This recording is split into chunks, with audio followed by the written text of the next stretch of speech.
As long as we are not getting any hiccups from the customer, that means PhonePe is doing really a great job. For the brand, how it helps is they are able to acquire customers at a much lower acquisition cost. PhonePe is a utility. So, जब तक घर में अगर electricity रहती है, nobody bothers कि electricity कहाँ से आ रही है. जब वो ब्रेक होती है, तब हमें रियलाइज होता है कि यार मेरे को इन्वर्टर लगाना है. तो same thing with PhonePe, it doesn't go down. As a customer or as a brand, we don't observe or we don't give a thought about it because it's up all the time.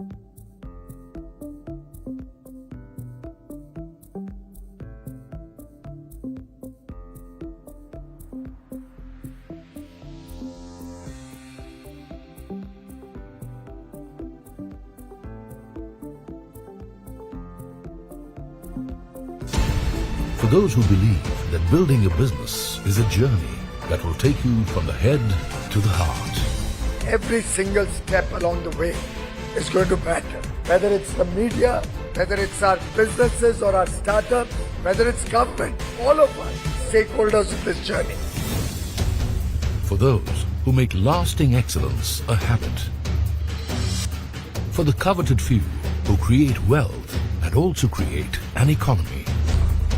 For the innovators and the trailblazers. The entrepreneurs who defy destiny. The word startup wasn't known back in 2006, so we thought we was ahead of our time.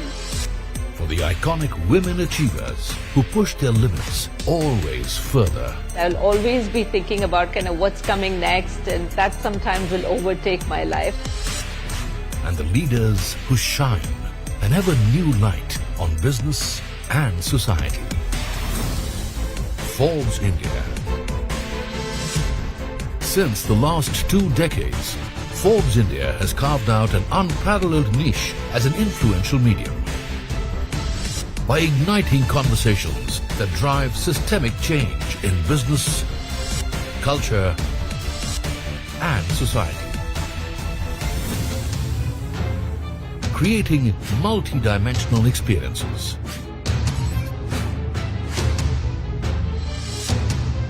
And delivering thoughtfully curated premium digital content with its multi-platform approach. Creating unique experiences. Forbes India, influencing the influential.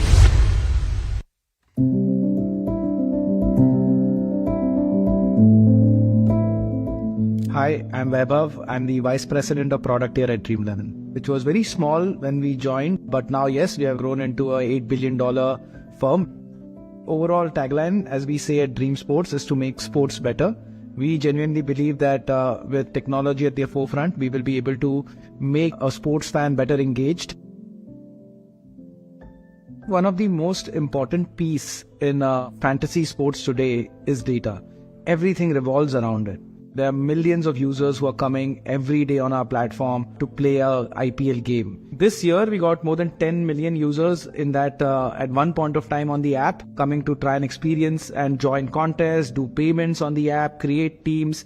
Now, this was a big challenge because our concurrency grew 50% about what was there last year. And this happens not for one day, it happens for every day of IPL. Also very important in the entire fantasy sports ecosystem is trust, and we want to ensure that that trust always stays through.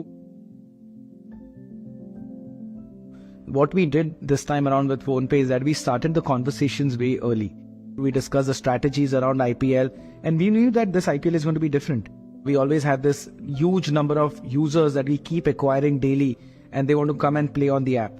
With PhonePe, it was one of our largest payment gateways for us to go through, and the users needed to have a very good experience because after everything that the user has done, created a team, looked to join a contest, if he fails at that payment stage, it's not a great experience for the user. Along with PhonePe, we ensured that we scaled to a TPS, which was pretty unheard of previously.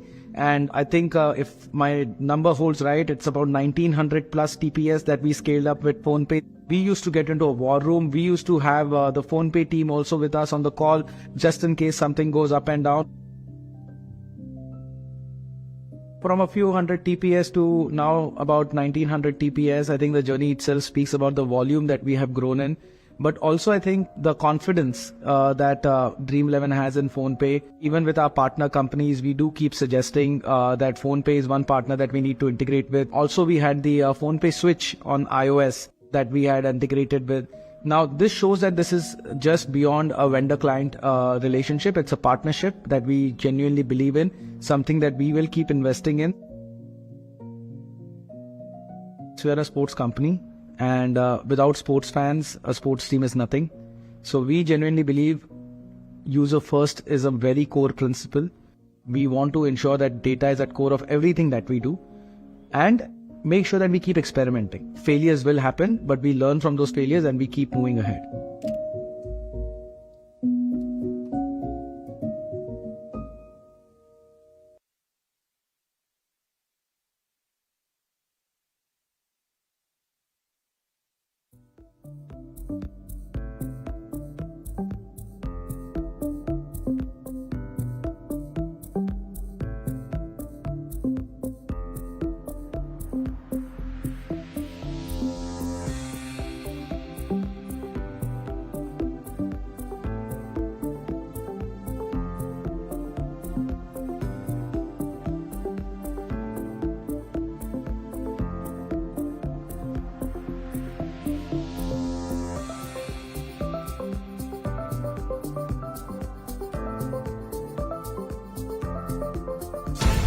For those who believe that building a business is a journey that will take you from the head to the heart. Every single step along the way is going to matter. Whether it's the media, whether it's our businesses or our startups, whether it's government, all of us, stakeholders of this journey. For those who make lasting excellence a habit. For the coveted few who create wealth and also create an economy. For the innovators and the trailblazers. The entrepreneurs who defy destiny. The word startup wasn't known back in 2006, so we thought we was ahead of our time. For the iconic women achievers who push their limits always further. I'll always be thinking about kind of what's coming next, and that sometimes will overtake my life. And the leaders who shine an ever new light on business and society. Forbes India. Since the last 2 decades, Forbes India has carved out an unparalleled niche as an influential medium. By igniting conversations that drive systemic change in business, culture, and society. Creating multi-dimensional experiences.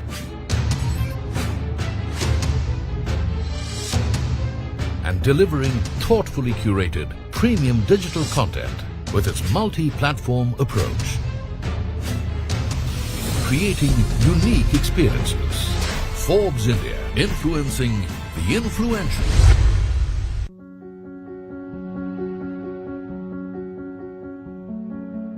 अर्थ पे जितने भी पेड़ थे लगभग अभी उसके आधे ही रह गए. There were 6 trillion trees and now there are only 3 trillion left. So we created a platform through which we can plant 100 crore trees every year, and we call it a Grow Billion Trees. We empower individuals as well as organization to plant a tree.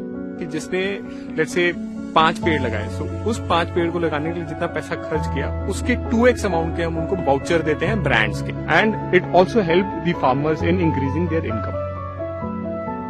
As long as we are not getting any hiccups from the customer, that means PhonePe is doing really a great job. For the brand, how it helps is they are able to acquire customers at a much lower acquisition cost. PhonePe is a utility. So, जब तक घर में अगर electricity रहती है, nobody bothers कि electricity कहाँ से आ रही है. जब वो ब्रेक होती है, तब हमें रियलाइज होता है कि यार मेरे को इन्वर्टर लगाना है. या तो same thing with PhonePe, it doesn't go down. As a customer or as a brand, we don't observe or we don't give a thought about it because it's up all the time.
Ladies and gentlemen, kindly put your mobile phones on silent mode.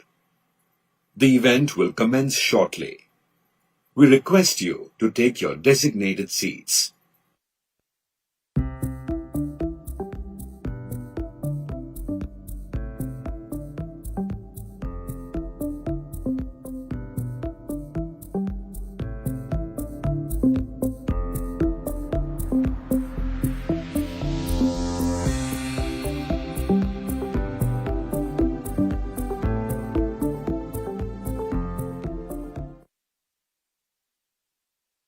Ladies and gentlemen, please welcome your host, Radhika Sinha.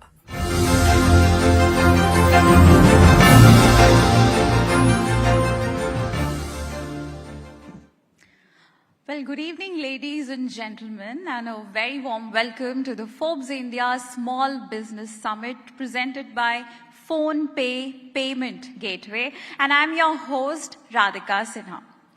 Before we dive into today's discussions, I would like to share some inspiring news with all of you. From this year, India will be celebrating August 23rd as National Space Day. Today marks the inaugural celebration of this new annual event, celebrating a historic achievement. And on August 23rd last year, India's Chandrayaan-3 mission successfully achieved a soft landing near the moon's south pole, making India the first country to land in this very challenging lunar region. So National Space Day will honor our brilliant scientists and engineers who have propelled India to new heights in space exploration. Now in an era where the pulse of the economy beats through the innovative veins of small businesses, today's summit stands as a vital platform to illuminate the path forward. As we aim to achieve the ambitious target of a $5 trillion economy, small businesses and startups are at the forefront, driving the engine of economic growth and transformation. Tonight, as we embark on a journey across India with this summit as part of a 5-city series, starting here in Chennai today, we will travel to Pune, Lucknow and Indore, and of course culminating in a grand summit in Delhi. Each city brings its unique challenges and opportunities, and through this series, we aim to capture the essence of what it takes to scale small businesses across different regions. The theme, titled From Traditional to Tech-Enabled, ushering MSMEs into a new era of growth, underscores the pivotal transition that many SMEs in Tamil Nadu are undergoing, from traditional operational frameworks to more modern, tech-driven approaches. And now, ladies and gentlemen, to set the tone for the evening, I would like to invite on stage Shruti Mishra, Deputy Editor, CNBC TV 18, to deliver the welcome address. Welcome, Shruti. Thank you, Radhika. Vanakkam, Chennai. Good evening, ladies and gentlemen. Welcome to the Forbes India Small Business Summit presented by PhonePe Payment Gateway. Now, India is on an ambitious path to becoming the world's third largest economy by 2027 and a fully developed nation by 2047. At the heart of this transformation are small businesses, particularly MSMEs, which currently contribute about 30% to the nation's GDP and form the backbone of our economy. Now, as India continues to embrace its entrepreneurial drive and innovative spirit, the growth and expansion of these small businesses will be key to driving prosperity at the grassroots level. To champion and amplify this entrepreneurial momentum, Forbes India has launched the Small Business Summit presented by PhonePe Payment Gateway, a marquee event dedicated to empowering small businesses. Now, this summit aims to lay a strong foundation for enterprises in today's dynamic economic landscape. Like my colleague Radhika mentioned, the journey begins with SME Huddle events in Chennai, Pune, Lucknow and Indore, culminating in a grand summit in Delhi. We're excited to announce that the inaugural summit kicks off in Tamil Nadu, a state renowned for its thriving MSME ecosystem. Tamil Nadu has been a beacon of industrial success, translating its expertise across multiple sectors and creating powerful manufacturing clusters that set a benchmark for the nation. Known as the gateway to South India, Chennai is home to a dynamic ecosystem of startups and tech companies. The city is ranked 18th in the Asia regional rankings for the startup ecosystem by Startup Genome. And today, at the first SMB Huddle in Chennai, we explore how the state's success story can be replicated across India, fueling the nation's growth. Now, as part of this summit, we will also recognize and felicitate a few small businesses that have made significant contributions to India's growth. Their innovation and impact on the industry have been remarkable, and we look forward to celebrate their achievements at this prestigious event. I would like to end with a quote by Michael Dell: "Ideas are commodity, execution of them is not. So dream, hustle, repeat." Ladies and gentlemen, thank you for your time and hope you enjoy the evening.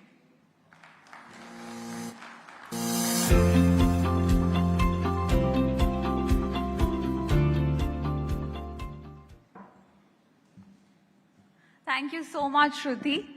And now, ladies and gentlemen, to set the stage for today's discussion, may I please invite on stage Ankit Gaur, Head Payment Gateway and Online Merchant PhonePe, to deliver the opening address. A huge round of applause for Mr. Ankit.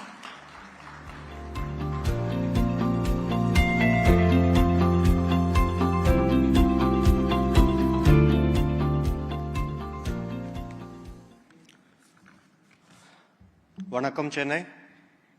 First of all, apologies. My throat's a little off, so if you hear me cough in between, apologies in advance. Thank you, Radhika, for the introduction. I'm delighted to have the opportunity to address such a distinguished audience, which includes some of the brightest entrepreneurs, esteemed government officials, and visionary business leaders. This gathering represents the heart of India's economic future. Having grown up here, I've witnessed very closely the transformation of Chennai, from being the Detroit of India to incubating some of the most successful SaaS companies that are leaving their imprint globally. These stories are a testament to the entrepreneurial spirit that thrives here, making Chennai a city that not just leads, not just adapts, but leads. In my conversations with businesses across Tamil Nadu, I found most of their journeys have begun in the most humble of settings: a garage, a small shop, or even a home office. In a world where the spotlight is often on the grand, it's easy to overlook some of the transformative ideas and businesses that start small. But it's these small ideas, beginnings, that often lead to the most profound changes. We're happy to partner with Forbes India for the Small Business Summit, as it provides an excellent platform to spotlight the growth and potential of SMEs in India. SMEs in India are not just businesses. They are the backbone of an economy. India is home to over 63 million SMEs, contributing to about 30% of our GDP and employing over 110 million people. But their impact is far beyond the numbers. They are the driving force behind the economic empowerment of millions of families and the catalyst for innovation in diverse sectors. Their success is crucial to our nation's economic prosperity, and their growth is synonymous with India's growth. They're, in many sense, the true architects of our economic destiny. The question before us today is not whether these businesses will continue to grow. It is how we can empower them to lead them into a new era. The digital tools at our disposal today, artificial intelligence, blockchain, and advanced analytics, are not merely instruments of efficiency. These are the levers of transformation that will redefine the rules of the game yet again.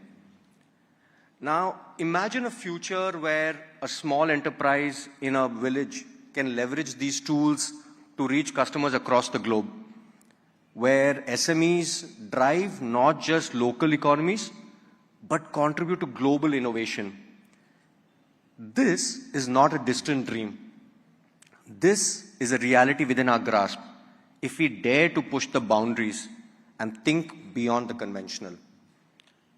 We are today at a crossroad where the digital age is meeting this old age spirit of entrepreneurship. SMEs are the backbone of our economy, should no longer be constrained by geography, resources, or traditional barriers. They need to be empowered by digital tools, modern strategies, and an ecosystem that rewards innovation and agility. We are witnessing an increasing shift towards businesses going global, going online. And this has been accelerated by the pandemic as well. For SMEs, this digital transition is not just an option.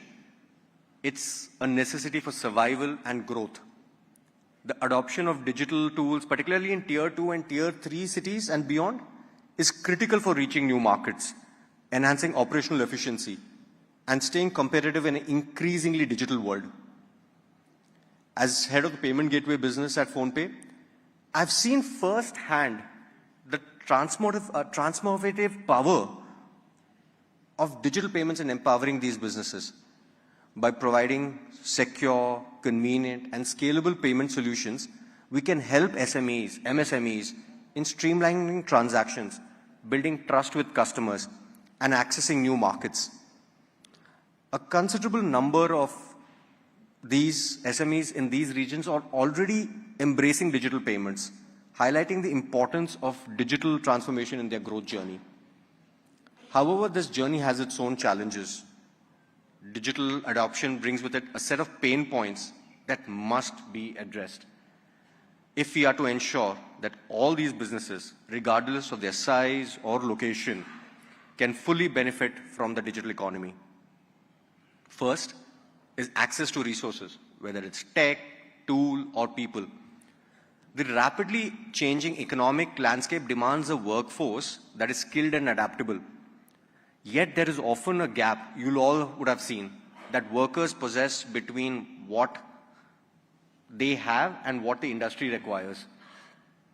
Collaboration between industry, government, and educational institutions is key to targeting skill development programs.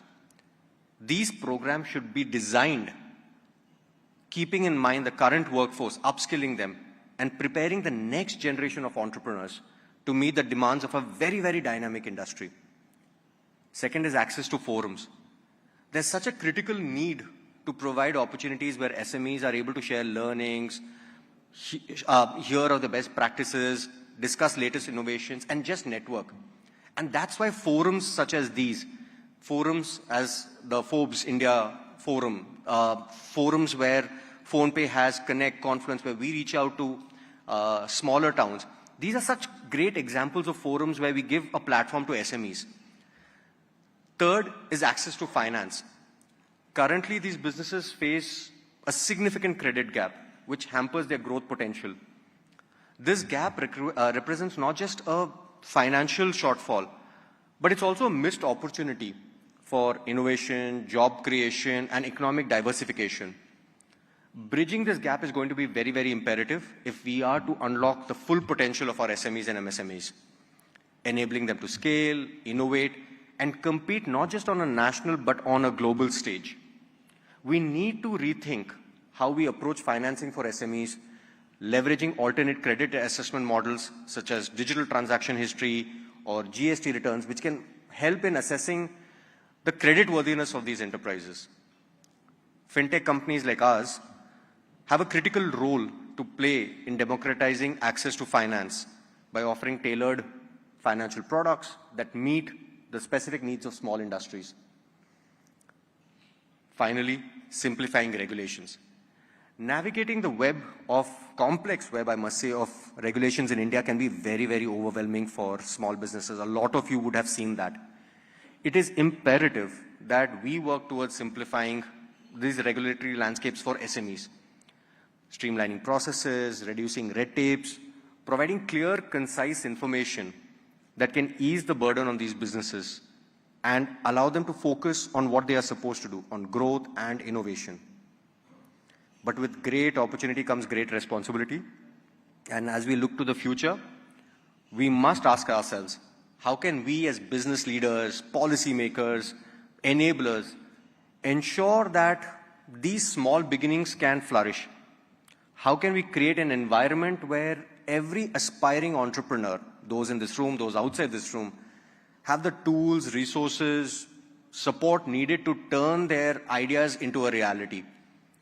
How can we foster a culture where innovation is not just encouraged, but it is ingrained in the very fabric of our society?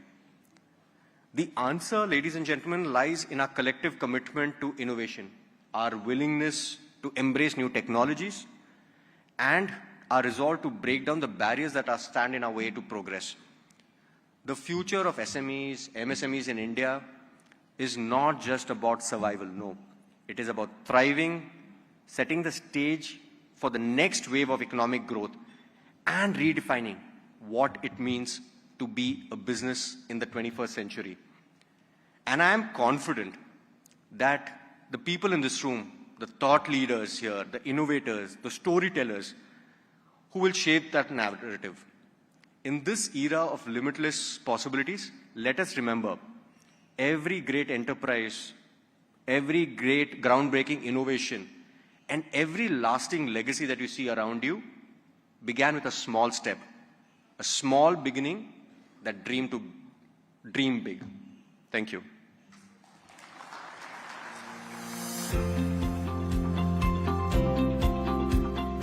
Well, thank you so much, Ankit, for that very inspiring opening address. Now, moving on. As the backbone of India's economy, small businesses are entering a critical phase of digital transformation. With advancements in technology, these enterprises can now overcome traditional challenges, streamline operations, and tap into new markets like never before. Yet, the journey is filled with hurdles, from adopting new technologies to acquiring the right digital skills. And the first panel discussion, titled Charting the Digital Evolution of India's Small Businesses, will explore the trends, opportunities, and the challenges that are actually shaping the digital future of India's small businesses. To moderate this session, may I please request Shruti to come back on stage. And please join me in welcoming her panelists. I would request Ankit Gaur, Head Payment Gateway and Online Merchant PhonePe, to join us back on stage. A huge round of applause for all our panelists, please.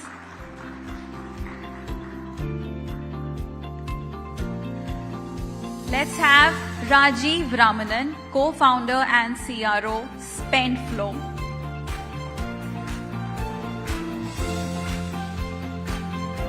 Let's now have Vivek Suryamurthy, co-founder and CTO, Everstage. and Praveen Sridharan, partner TVS Capital Funds.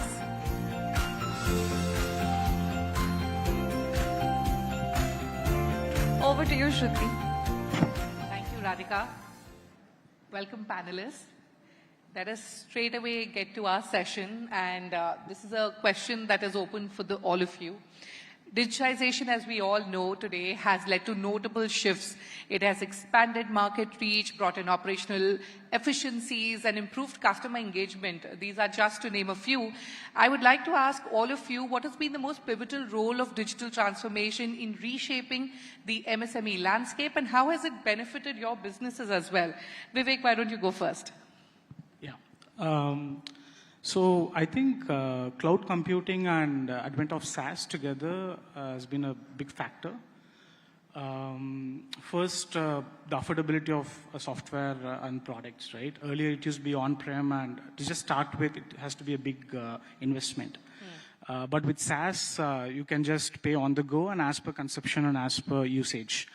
I think that played a key role in businesses taking the leap and starting to use products across the board.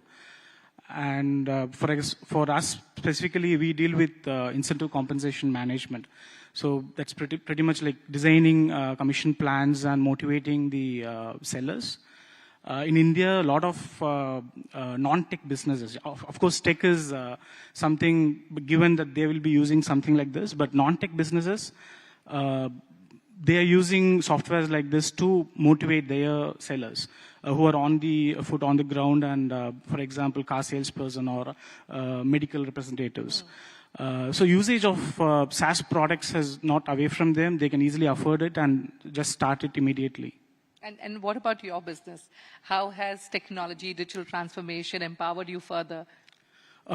Same cloud computing, right? We didn't. We started on day zero, so it's like we don't have to.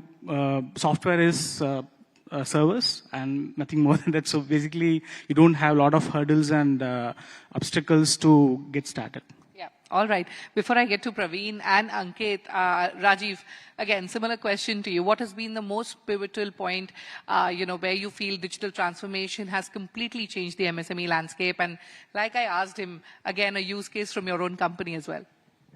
Absolutely. So in today's world, again, just to set the landscape, right? So I run SpendFlow, and what we do is we help companies optimize their technology spend. So we have a very good view of what kind of technology companies are using worldwide, and also in India, we have a very good view of what kind of software and how it's contributing to growth of different companies is something that we have a very good view on.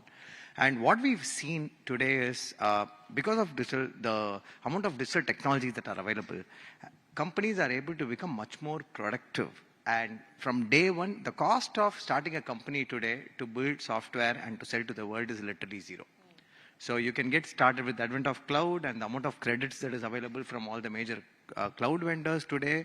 You are able to get started day one with software immediately. Yes. And you have software across entire customer touchpoints with your business that can be bought off the shelf, implemented within days. So your entire operating system of your business can be set up immediately. And with this, think about it, the opportunity that is available for Indian SMEs to even sell within India or even globally, right? Even for us, we were able to get started with a product and a service from day one without any cost. We were able to, with an idea, if you have an idea today, we could spin up an Amplitude dashboard on top of an Excel and start delivering value to our customers from day one, test the value, ensure that all the touch points of the customers are tracked, and we know where to invest in, how to grow the business. Everything is available today almost at free of cost. Yeah.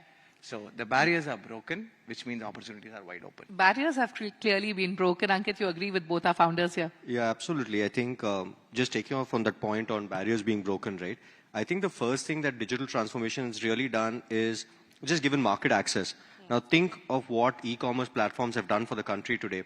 You have sellers from the most remote locations today being able to take what they produce, what they sort of want to sell to such a wide audience. Yeah. So I think the first thing that they've done, and along with digital marketing, they now have at their fingertips not just a way to sell, but also sell smartly and be able to market their products. So I think the first thing that this has done in market access. Second thing, and something very close to us, is because I think we, fintechs like us, PhonePe, have been a part of, is financial inclusion. A lot of SMEs in India, smaller entrepreneurs, didn't have the ease of access of credit that they have today, whether it's thanks to payment companies, digital lending companies, or even neobanks. Absolutely. We'll discuss this in detail as well. Yeah. Praveen, coming now to you. According to you, what has been the most significant change that digital transformation has brought to MSMEs, considering, your role as an investor as well? Sure. I think just to broadly put the context in some sense, and then how to kind of think, or how we think about it. I think Ankit mentioned that broadly about 63 million SMEs in India, right? And of that, probably 50 million have access to an internet or a digital access. And probably one significant trigger was e-payments, which is about 35 million odd MSMEs have that, right? And as you traverse that chain, right, you kind of see that broadly comes down to, let's say, 10 million. And if you look at it, MSMEs are largely retail, like 60-70% are retail. Therefore, the next larger trigger becomes how much are kind of probably digitally available. That probably becomes about, let's say, 20 million, and then comes down to on e-commerce side, probably about 10 million. And about 8 million, which is what we call it digitally mature, which is at least 30% of their revenues is coming from digital mediums. So if you traverse that chain, right, I think 2-3 different triggers that you kind of see, right? One obviously is the financial inclusion part kind of becomes key.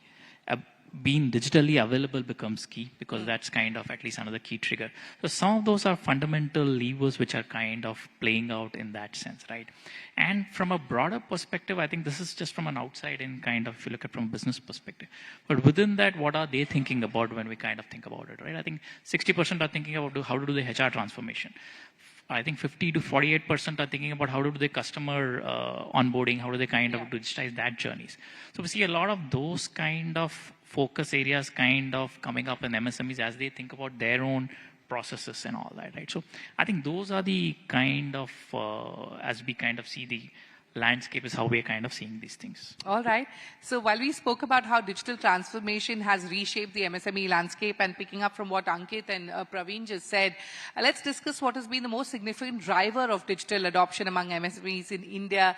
Rajiv, if you could elaborate on this, and then we'll go from there. I'm sure. I think I want to add to what Vivek also mentioned, right? The main driver for digital adoption today is the advent of internet and mobility available across the country. So right from Kanyakumari to Kashmir, we have access for internet today, and high-speed internet is available today, which means that, and also mobility, right? So with this, workforce can work from anywhere. We are able to implement any kind of software that can be consumed off the internet right from day one. So you can see that once the people are available online, you are able to build networks that are very powerful to drive businesses. So for me, these two are number one drivers. And second, the exposure to tools that are globally available. Again, the education channels that are available today, and the ability for people to learn on the go wherever they are, has also improved the adoption significantly. You can choose products that are suitable for you and buy it off. And Ankit, you spoke of the drivers. You agree with him? What has been the biggest driver so far? Yeah, absolutely. I think adding to what Rajiv is saying, right? I think it's not just the accessibility of internet, but I think the way people have been able to adapt and adopt to it. One classic example is data-backed decision-making that now exists with even SMEs, right? With the advent of AI and advanced analytical tools, the kind of decision-making that was earlier within the purview of only large enterprises, today even a smaller sort of an entrepreneur at least has those tools at their beck and call, right, to be able to take a lot more data-backed decisions than they could have earlier. Yeah. All right, so we discussed how easy today it has become for, like Ankit spoke about, smaller startup founders to get all of these technologies, get access to all of these technologies. But Praveen, coming to you, the bigger question, how digitally mature are Indian MSMEs, and how do you view the current landscape as an investor? What kind of conversations are you having with your founders? So I think it's still yet to mature in that sense, right? I think the journey is still on. I don't think the journey is kind of where we would say it kind of digitally mature. But if you look at it, I think, as I said, there are 2 or 3 kind of enablers the way you look at it. One is, in some sense, how is the revenue enabler to some extent, right? And therefore, how are they kind of thinking to digitizing that journey? And there are some levers there as they kind of think about it, right? There are some, like if you take B2B marketplaces, they are a kind of intermediary kind of creating the digital reach to some extent. So that's something that we've seen happen in the industry, and several examples of that which have enabled MSMEs to kind of come together, improve their utilization, a lot of other factors which have come in. Secondly, there are internal processes which are kind of getting digitized, right? And be it, and several of areas of interest to us in some sense, right? Like how do you kind of look at finance? How do you look at HR processes? How do you look at revenue processes, right? So how do you kind of look lead generation? Some bit of all those are where we think are interesting opportunities. Are MSMEs adopted to all of these? Not yet. I think they're kind of taking the easy ones first, which is to kind of look at maybe HR processes, maybe a little bit of workflow processes, some bit of lead generation maybe, which is kind of revenue driven, but I don't think that's kind of still there. But I think that's kind of the journey as they go ahead, right? As they scale up, the demands of the scaling up will require them to automatically adopt technology because it is a cost driver, right? And I think there are enough of people here on the table who can kind of watch for that and how that reduces cost and enables that. So that's the way we're kind of seeing this play out. All right. On similar lines, Vivek, my next question is for you. You know, what are the key barriers for digital adoption that MSMEs face today, and how can they overcome those? I think user adoption and ROI are some of the important factors that's affecting purchase of a software or investing in a product. Of course, budget is there, but I'm sure Spendflow and Raj is doing an excellent job in saving a lot of money for SaaS buyers. But user adoption is about training and getting the workforce use the product effectively, right? So I think once that is sorted, businesses would be willing to put in the money, and as long as they're getting the return on investment, they wouldn't mind spending that money. So the entire, for example, if you're buying a CRM product, it would take somewhere 2 to 3 weeks of user training just to use the product. And when it comes to admin training, it takes about like 2 to 6 months on some cases. So they're not very simple products. They are like complex B2B products, which takes a lot of time in implementation, a lot of time in training, and then a lot of time in conception. And often people are used to Excel. They're never moving to products. So that's one of the main challenges. All right. We spoke about the key barriers, but, Ankit, I want to know from you, which digital tools and technologies have been the most impactful for MSMEs and why? And if you could, again, share some use cases. Sure. I think I'll cut out, I think everyone's spoken a lot about, and, we've all talked about how access to internet and, those are there.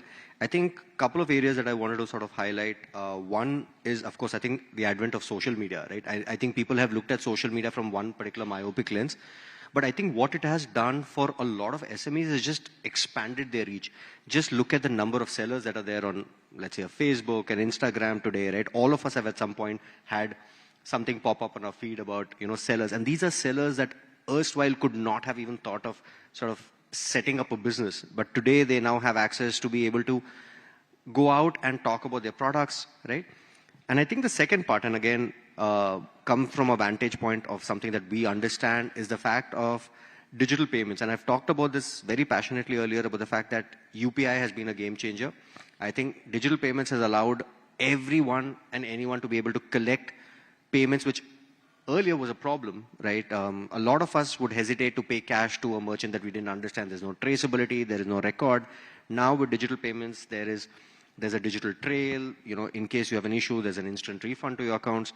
So I think both of these, one enabling just setting up the business, the second to allow you to grow your business. I think these two have probably been, in my mind, in addition to everything that we've spoken, sort of the most impact. All right.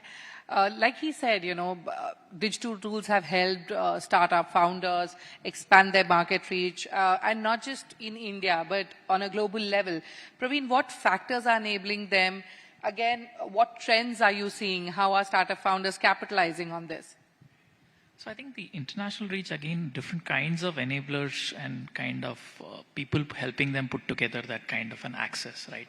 Again, as I said, a lot of MSMEs are retail. So essentially, those are kind of a lot of marketplaces which kind of also help them do that. And we have some examples of marketplaces which are enabling construction players to reach out, or kind of examples like Mooglix, Zetworks, etc., kind of enabling a lot of outbound reaches in that sense outside. That's one kind of trend that we are seeing in terms of how they're enabling the reach. The second, I think, maybe not internationally, but I think maybe domestically, I think, is ONDC, right? In that sense, how does that kind of kick off and become a large-scale enabler? I think we're still kind of seeing some bit of how that is enabled, getting done, but I think there's still a long journey to kind of play in that sense. So I think those are at least 2 or 3 areas that we're seeing which are kind of probably becoming a larger enabler to some extent. I think we talked about some of the earlier enablers, like we talked about payments, etc. I think ONDC might be a little bit of the next enabler in some sense to kind of drive that. All right, Rajiv, your thoughts on what Praveen just said, what are your thoughts on how MSMEs are kind of leveraging digital platforms to again expand their reach and go global? Yeah, absolutely. So if you look at MSMEs today, they are not just buying point solutions. So they are actually buying full-fledged operating systems as well. So you can see the likes of Zohos and Odoo's of the world, where there are about 30 to 40 different products that we can sell to MSMEs today, right from, as Praveen mentioned, right from lead generation to finance, HR, operations, to your customer support. Everything is digitized today. And all these solutions actually seamlessly work together, and that gives a central view of the data that can enable data-backed decisions like Ankit mentioned. So with this, along with combined power of digital marketing, where you are able to create content, create enough information visibility for you to sell globally, there is absolutely no barrier for companies that are in India to sell only in India. We are actually able to sell globally. So these are like companies like Everstage, us. We started selling globally from day one only because of availability of these technologies and affordability of these technologies. All right. Yeah. So what he just said, Praveen, can you share some examples with us of MSMEs that have successfully done this, that have transformed digitally, and what lessons can be learned from them? So I think from a broader thought process of what lessons can be learned, I think is in some sense have a very clear objective of what that journey is supposed to achieve, I think, in that sense, because you need to be very clear on what that digitization is needed for. Right? Is it a revenue optimization? Is it a cost optimization? I think only when you have those kind of thought process clear is when that entire digitization journey that you're taking becomes a lot more efficient. Because you can get into digitization if you kind of say, I'll do a CRM just because you want it, as in we've heard that's a cool thing to do. You may not need a CRM because you're not at that stage to kind of do it, right? So choosing the right tools, right objectives, right thought process to kind of do that, I think become very key. I think second piece is also a lot of working with the employees in terms of training them to kind of understand what is required and what is not required. Because a lot of time, I think, is also spent and we want to kind of think about we will digitize and be the next kind of have all access to all great tools. But if your people are not onboarded and are not kind of using the tools in the right manner, it long term, I don't think it adds value in that sense. So I think those are small things, as in these are not key things that it's pretty common sense, but effectively sometimes a lot of these are forgotten as you kind of think of the larger objective, right? So I think those are things I think we've seen work well for MSMEs which have transformed and kind of gone that journey in that sense. All right. Vivek, coming to you, he mentioned CRM systems and how companies are using that. How can small businesses use CRM systems and automation to improve customer service and satisfaction? Right. So one common misunderstanding of CRM is just for using it as a lead deal tracking system, right? But usually CRMs are like an operating system where you can integrate with a lot of other useful tools, which takes care of a lot of the entire trajectory of GTM. So also it doesn't end with sale. So you have to set up the customer for success. So that means you have to track customer success. You have to track what kind of pain points the users are having every day. So I think CRM as a holistic solution where you integrate with a lot of other SaaS products will definitely be setting up your business for success as well. All right. My next question, we've spoken about this a little bit, but if you could elaborate on this, Ankit. How's the adoption of digital payments transformed financial inclusion for MSMEs? What steps can be taken to ensure that rural SMEs are not left behind in this digital evolution? Yeah. So I think the first thing is the entire evolution of digital payments, right, has just opened up new markets for them. Like I was talking about earlier, the fact that I could not collect payments, or I could collect payments only from a certain geography constrained where I could sell. Today, thanks to the advent of digital payments, smaller entrepreneurs could potentially sell not just nationally but globally, right? All of us in the fintech industry have enabled them to be able to collect monies from across the globe. So I think as diversification, as expansion, I think that's really been a big thing. The second thing is, and I talked about it earlier, is just access to credit, which is very important because now thanks to digital payments, there is a trail. You could actually use your digital payments history as almost as a informal creditworthiness score. Yes. Yeah. Right. So I think that's the second thing. Now suddenly they have access to credit where earlier they would find it difficult to prove their creditworthiness. The third thing that I think this has really done has brought down the cost of business. I think everyone assumes cash has no cost to it, but ask any entrepreneur here, they'll talk about the fact that there is cash handling cost, there is the risk of losing money, there is significant cost attached to cash. And all of us know, whether it's the fintechs, whether it's the government and policymakers, we've all worked towards bringing down that cost. So I think that's really a very, very big part of it in what inclusion has happened thanks to digital payments. Yeah. Absolutely. So thanks for taking us through the kind of how digital payments has really transformed and has led to financial inclusion of SMEs. But Rajiv, coming to you now, what are the challenges in integrating digital payment solutions within the MSME sector?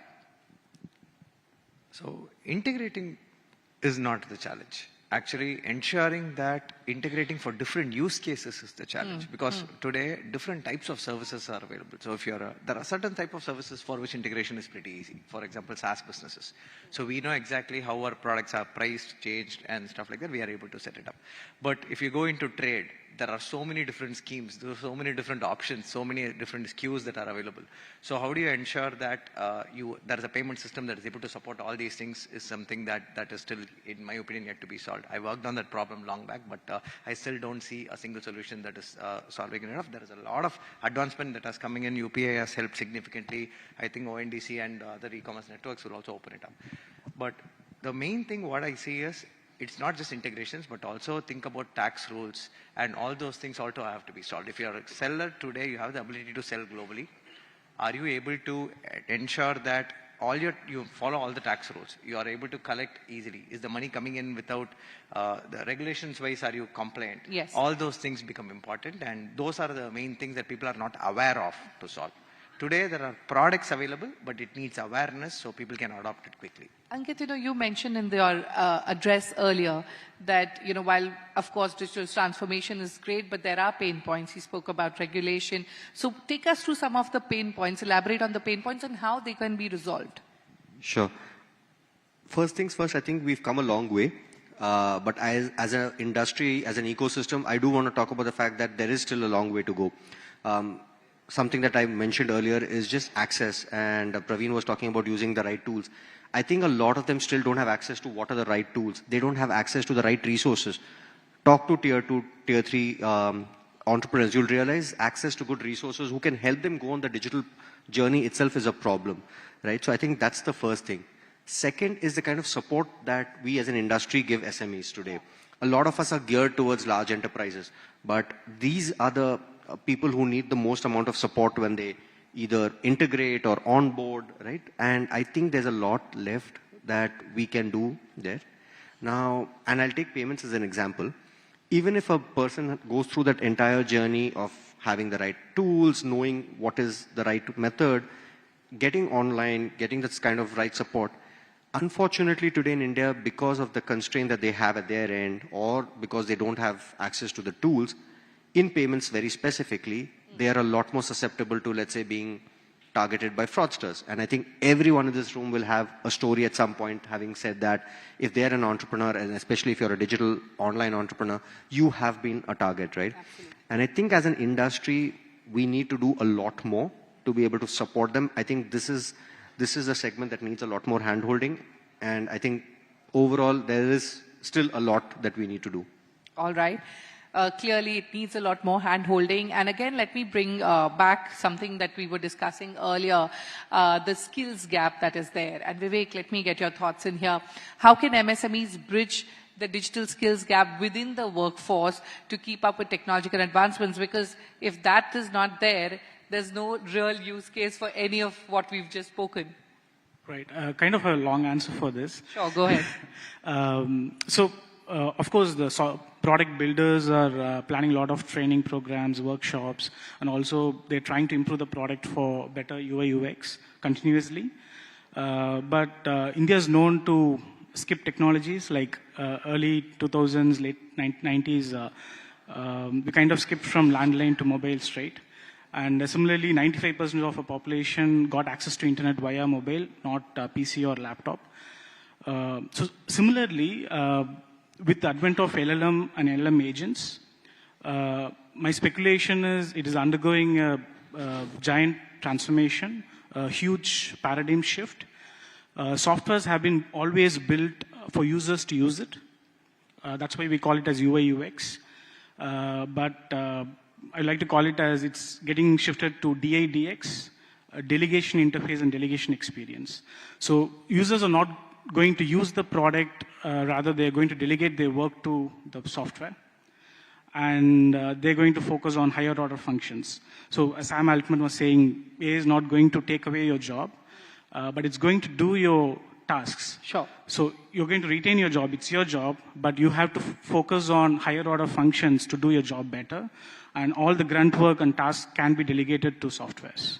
So talk about how each one of you are kind of solving this digital skills gap at your own ventures. So in continuation with that, what it means of LLM agent is you can talk to the software in natural language, in different languages, in text, in voice, all are coming.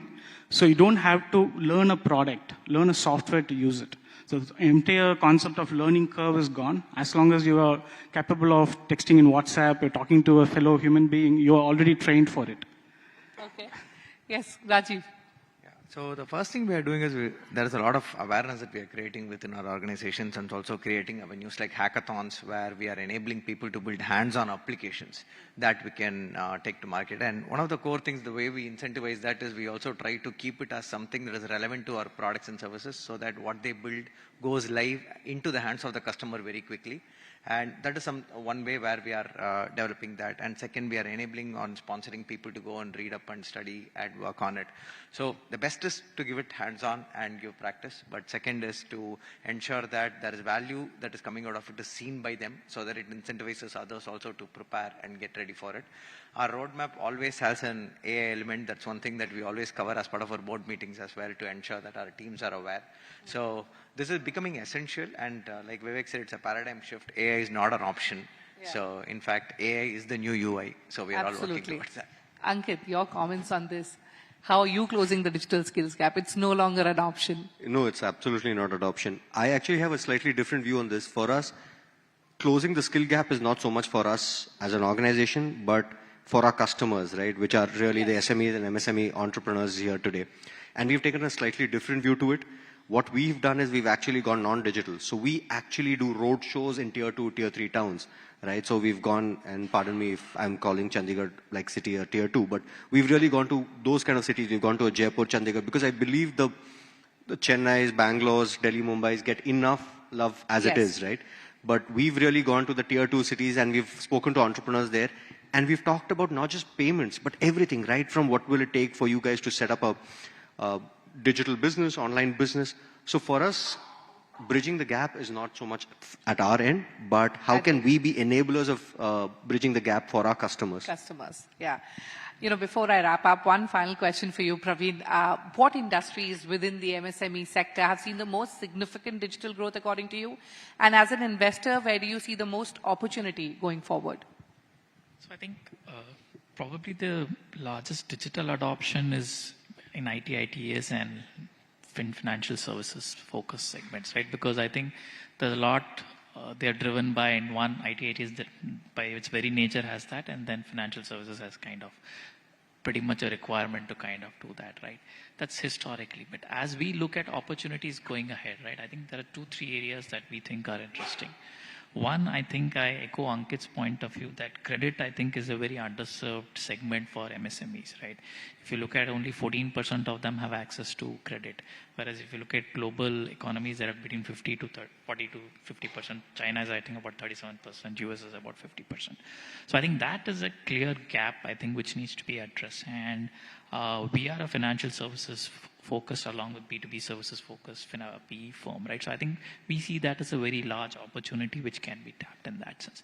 The second, I think, is in some sense, some bit of the reach enabler, which I talked about, some bit of the B2B marketplaces, which are kind of interesting.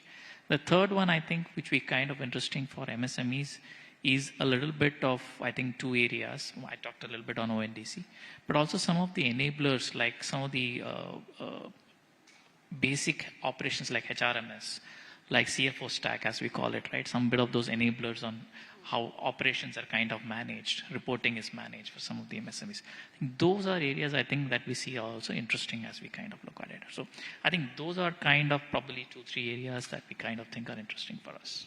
All right, with that, it's time for me to wrap up our conversation. Gentlemen, many thanks for your valuable insights. It was an absolute pleasure talking to all of you. Thank you.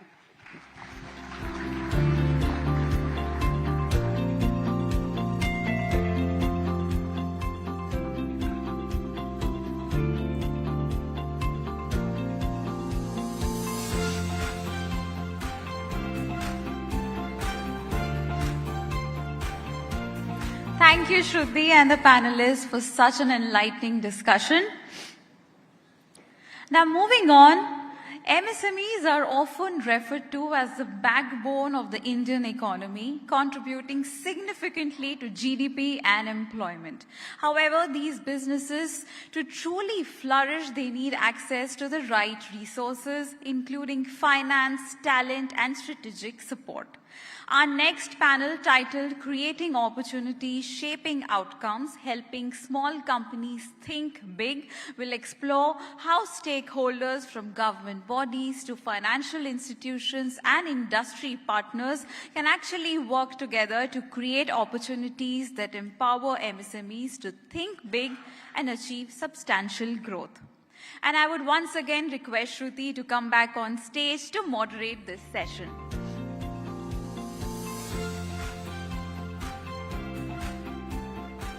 I would also like to invite the panelists now. Our first guest is K.E. Raghunathan, National Chairman, Association of Indian Entrepreneurs. Then we have Shiv Kumar Palanisamy, Vice President, Startup TN. A huge round of applause. Then we also have T.T. Keshav, Co-Convener, CII, TN, CEO Forum and Director, Taylor Rubber. Let's also welcome Divya Abhishek, Chairperson, FICCI, Flow, Chennai. And Daniel Prabhakaran, AVP, Partnership, Tamil Nadu Technology Hub. Over to you, Shruti. Yes, thank you, Radhika. Welcome, panelists. Let me quickly open this with a broad question, and Shivakumar, let me start with you. You know, what does it mean for an MSME to think big, and how can small companies adopt this mindset? To start with, because I'm from representing Startup TN, and how startups and MSMEs are related, I will just put it and then I will come from here. Sure. For us, it is like all startups are MSMEs, but all MSMEs are not startups. This is Okay. how we do and then start. And if you see, for every 100 MSMEs in India, almost 95 are micro, 4 are small, and at least 1 is medium. If you take the developed countries, 50 are micro, 40 are small, and then 10 will be the medium. If you see what happens is if the economy advances, micros are disappearing, which means there is a need for us to think big. Otherwise, we are going to disappear. And how it is means the choice of entry into the business is one of the reasons why they are not thinking big. If you take a 2x2 quadrant, formal, informal, necessity, and opportunity, whichever in the right quadrant, the informal and the necessity one, they have low human capital, low financial capital, and then low productivity, which means they are not thinking big. They are trying to sustain and survive in this one. But they have other where it is like we are able to do it. So how startups are there, if you see, the aspiration for startups is becoming a unicorn status. Yes. That it is like, if you see for MSME, there is already a criteria. If you go for 100 crores, it's an medium. Yeah. We can give a name called Tanicon, and then that can be an aspiration for them. And that from there, it is like they can start thinking big. Yeah. So what we want is, instead of one unicorn, there are thousands of Tanicons, which will spread across the state, and that will show a seat for democratization of entrepreneurship. Instead of having a concentration of businesses in one place, if it is across the state, that will be good for us. So we can't instill a mindset. It's like we have to grow the community, and then community itself grow those mindset. So Very that's well where put. Yeah, very well put. And before I go to Mr. Raghunathan, I want to announce this, that if time permits, I will also open the floor for some audience Q&A. So please pay attention, and if you have any questions, you can ask these panelists here. Mr. Raghunathan, on similar lines what I asked Shivakumar, how can startup founders think big from the get-go? What does big mean? And how important is it really to have this mindset? Thank you, Shruti. First and foremost, in a present-day context, the profits are made from the operations and from the valuations. Most of the startups today are focused on valuation gains, not on operational profits.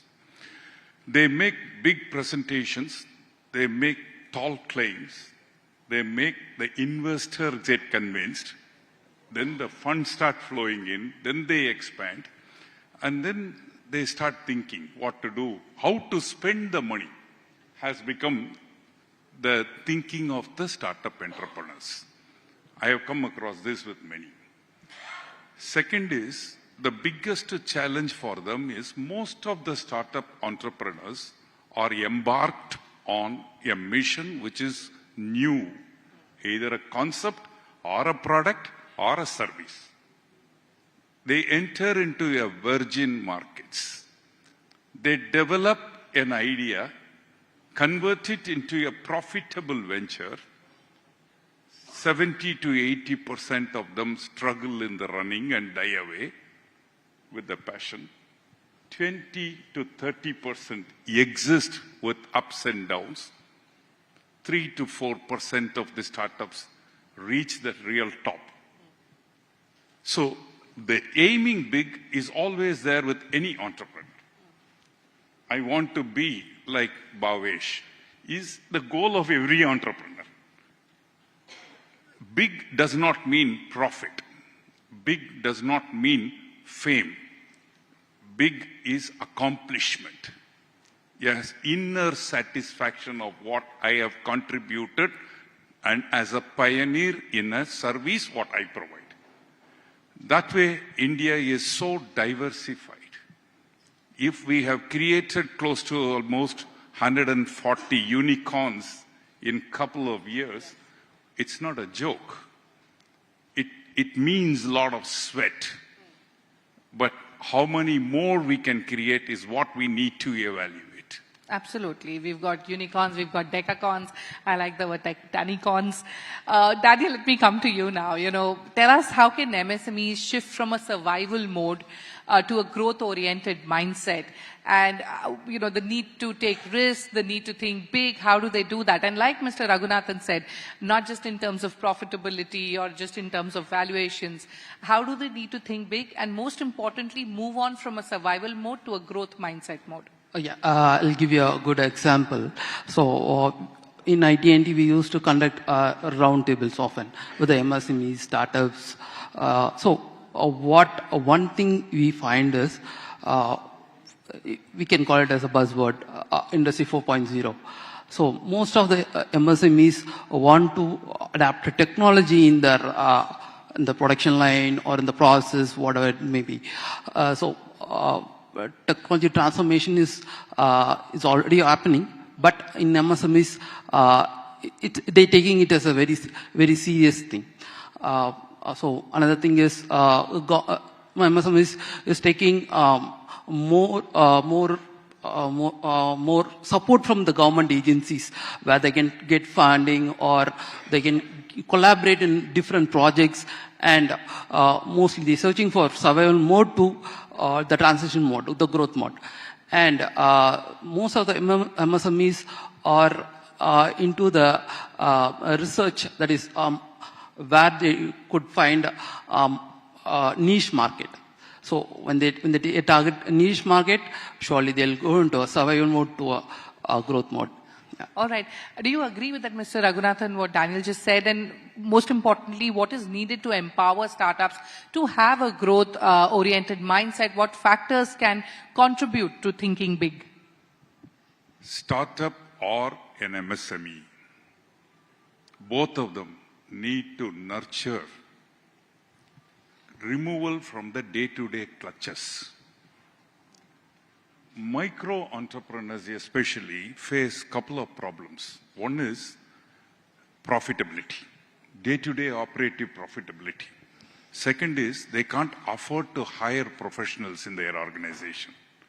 Third is all the headaches and pains are on their shoulders. When they do well, they will find surrounded by many. When they are not doing well, they will be surrounded by people who want to take away the money from them, which is banking or the lenders or anybody for that matter. So the mindset of a startup or a micro entrepreneur is lot different. It's more of a painful exercise, but they claim that painfulness because of the passion of reaching the goal, the vision. You take, for example, whether it is a manpower. All the top class people coming out of the educational institutions are hired by the top class corporates. So what is left over is what is available for the micro enterprises to hire. Unemployability is the biggest challenge today in India, not the unemployment. With them, they have to run the show. Today, they have to be also tech savvy. The last 3-4 years have seen drastic change in technology advancements. Yes. Today we talk about AI. Today we talk about robotics. Today we talk about EV technologies. Today we talk about drone. Today we talk about defense corridors. So much of changes, these people are not able to cope up. On the other side, so much of changes in terms of digital empowerment. You take GST for that matter. You take income tax for that matter. You take compliances for that matter. Everything is online. But these people are scared. They need somebody else's assistance. Like her, their professional services are required. So you're saying the constraint is the skill gap that is there. First, we need to address that, and then perhaps startup founders and companies can look at... I think the startup owners as well as the micro entrepreneurs need a space for themselves to hone their passion. Sure. Okay. Divya, let me come to you now. You know, we all talk about how startups need to continuously innovate for their survival and, of course, to stay ahead of the game. But tell us, how can MSMEs balance the need for innovation with the limitation of resources? Because every startup has its own limitation in terms of funding or in terms of what kind of sales they are doing. So how do you integrate the best of both worlds? That's a very good question. So MSME is the foundation of the economy. They're the strongest drivers of economic development. But the world in which we live today, the only constant is change. So naturally, as a sector, the entire MSME sector has to innovate. But they have a bottleneck of shortage of resources, specifically funds. And I think the best way to bridge that gap is to leverage through your government funding schemes There are more than 60 plus government schemes. If you take the Mudra loan scheme, there's up to 10 lakh of limit, there's no collateral. It is given to non-corporates, it's given to micro. And in the budget 2024, this has been doubled to 20 lakhs. So there are several schemes that are there which MSMEs can make use of, and the government is also pushing it very actively. You have SIDBI, which is providing you financial and other support and promotion. You have an MSME innovation fund. So if you're in a startup in the innovation space, that is definitely something you should explore. Now, over and above this, I think very often, most of the MSMEs do not have a large capital outlay. So we assume that, when you look at innovation, it's automatically technology. But I wish to differ to say it is not just technology that you innovate, but the business model is very important. Today, the largest taxi service provider does not own a single taxi. Yes. Your largest accommodation provider, Airbnb, does not own a single building in its name. Absolutely. Right? So similarly, having a strong business model is very, very important, and it builds a gap. The third aspect is how you save cost. Now, we have a very popular concept of time sharing for CFOs. And I think that's a very good model, especially for MSMEs, because you cannot afford the talent.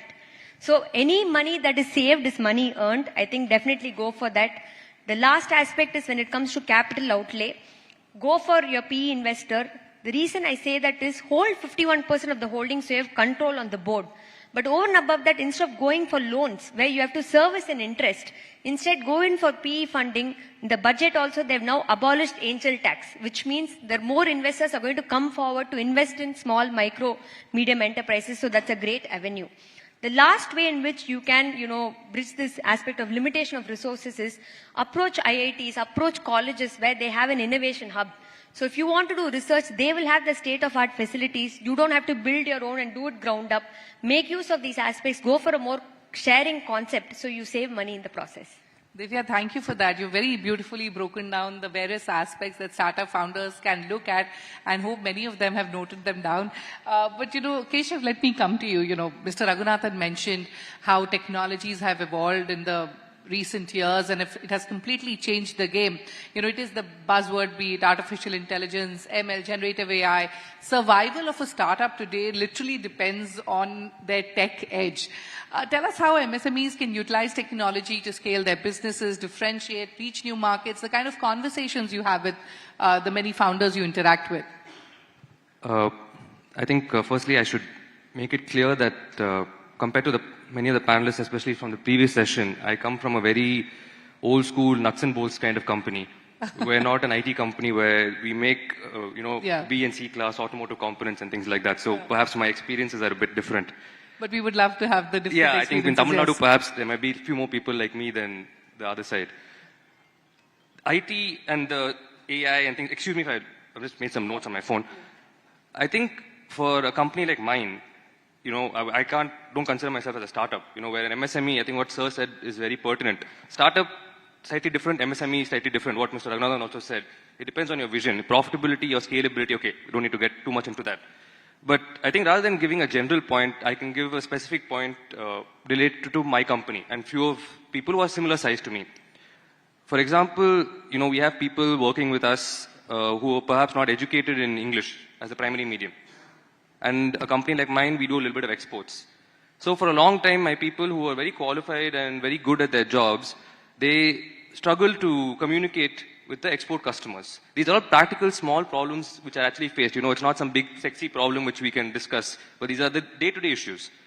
So a thing like ChatGPT has really given them so much more self-confidence and been such a boon to them that they are able to communicate with all of their, customers. And they have the confidence that, what they're saying is correct. And they also have, it also gives me more time.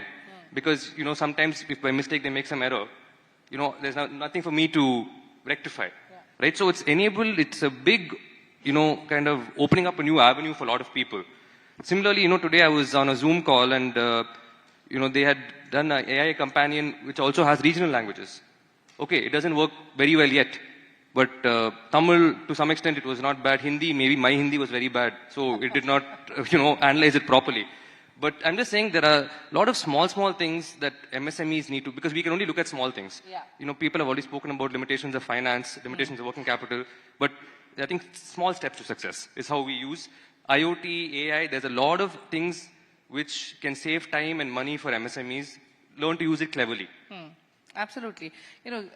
Coming to you now, Daniel, Keshav gave an example of ChatGPT and how it's helped, his team resolve some of the issues that they had.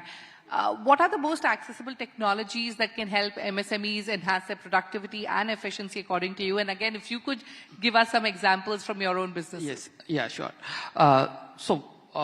Most likely CRM tools, different customized tools can help MSMEs. Then digital banking service, which would help in banking, all the banking stuff for the MSMEs. And I also want to tell you that in Tamil Nadu government, so they have developed 3 different center of excellence for MSMEs to access. So let's say they want to create or develop a new product development. So they want to design a product. So they can use these CEOs where they can do the initial R&D work, and they can also develop a new product out of it. And so one of the CEO, Tanco, yeah. So Tanco has a metal printing 3D printer, so which can use in new product development where in traditional way MSMEs use moldings and other stuff, so it will cost higher. So if, let's say, the MSMEs use these facilities, though, so they'll get it affordably, right? So, so these are the available resources, resources, available technologies there in Tamil Nadu, where these MSMEs can get the resources easily and accessibility. Productivity and efficiency. Divya, coming to you, how can small businesses ensure that the digital transformation journeys that we are all talking about is in alignment with their long-term goals, because that's important. The kind of technologies has to match of actually what you want to achieve. So I think the last few years we've had a lot of challenges, especially for MSMEs during the time of COVID. And at that point of time, e-commerce was a very important tool that everybody had to get back on, because we're living in a very unique era where every PIN code can be reached. The logistics has been so simplified, where as a business owner, as long as you have an idea and a product together, logistics is taken care of by somebody else. But what you do need to be mindful of is the cost that is involved with it. Adi Godrej said, sales is vanity, profit is sanity, but cash flow is reality. So a lot of MSMEs, they want to increase their turnover to have a market share, but without profit, that is pointless.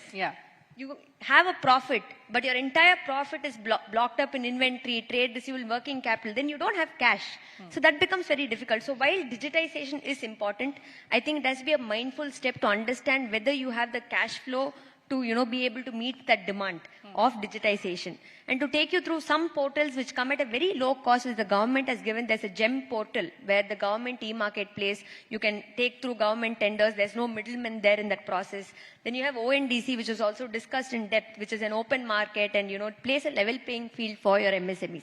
So there are several portals that come at very low cost, which I think MSMEs should and small businesses should make use of. All right, Shivakumar, let me come to you. While we've spoken about digital technologies changing the MSME landscape, again, Divya spoke about how to align those technologies with a company's long-term goals. But tell me, what are the common barriers that companies face, especially small companies face, when adopting new technologies, and how can they overcome those? I think with launch of every new app, either the barrier is reduced or a barrier is created. So this is one. And if you say, if your last decade, the barriers are different, and then currently the barriers will be different, and then future it will be different. But if you take in general, there are 3 things which I can say at currently we can do. One is financial constraint. Second is the legacy status and integration issues. And third is there is lack of clear ROI is not there. So if you take financial constraints, when the last panel, the TVS partner panelist spoke, Mr. Praveen told only 14% of the MSMEs are getting access to the capital. And now it is like the cost of acquiring, maintaining and implementing a new technology is prohibitive for small business. It's not only the initial investment, and it is also in the maintaining and updating it. The second one is legacy status. If you see, it is like if you say it's an adoption, there is already set systems, set process, and set resources, which means already you don't have lack of expertise to manage and upgrade your systems. And there will be resistance of change. So that is one issue. And then if you see, there are more technologies are coming up. For example, there is no clear ROI for them. If you take blockchain, I'm using it for traceability. And what happens is, I don't know how traceability will enable my business further, but there is no use cases sometime like this. And how using this will improve my things. So this makes, what happens is, there are too many options are there, and this leads to decision paralysis. This is the main barrier I feel it's one thing's there. What we can do is, the proverb says, instead of giving them a fish, you teach them how to capture the fish. Now, what you can do is, Sarah has mentioned about ChatGPT. That is the real brainstorming tool which we can come up. In 2032 or 2034, ChatGPT would have consumed all the data which is produced in the world right from the stone encryption. So it can be a right tool which help the MSMEs to brainstorm and select the options and overcome whatever the barriers it has been there. So a government cannot support in each, or a government or a community or an ecosystem can't support an individual and an institution in each stages. Yes. They have to brainstorm, and for brainstorming, generative AI tools will be the future, and then that is the one way we can overcome all the barriers together. You agree with what Sivakumar said, Mr. Raghunathan, and again, you mentioned this earlier also, that skilling the team is sort of the biggest barrier that companies have today, and how do we overcome those? In my opinion,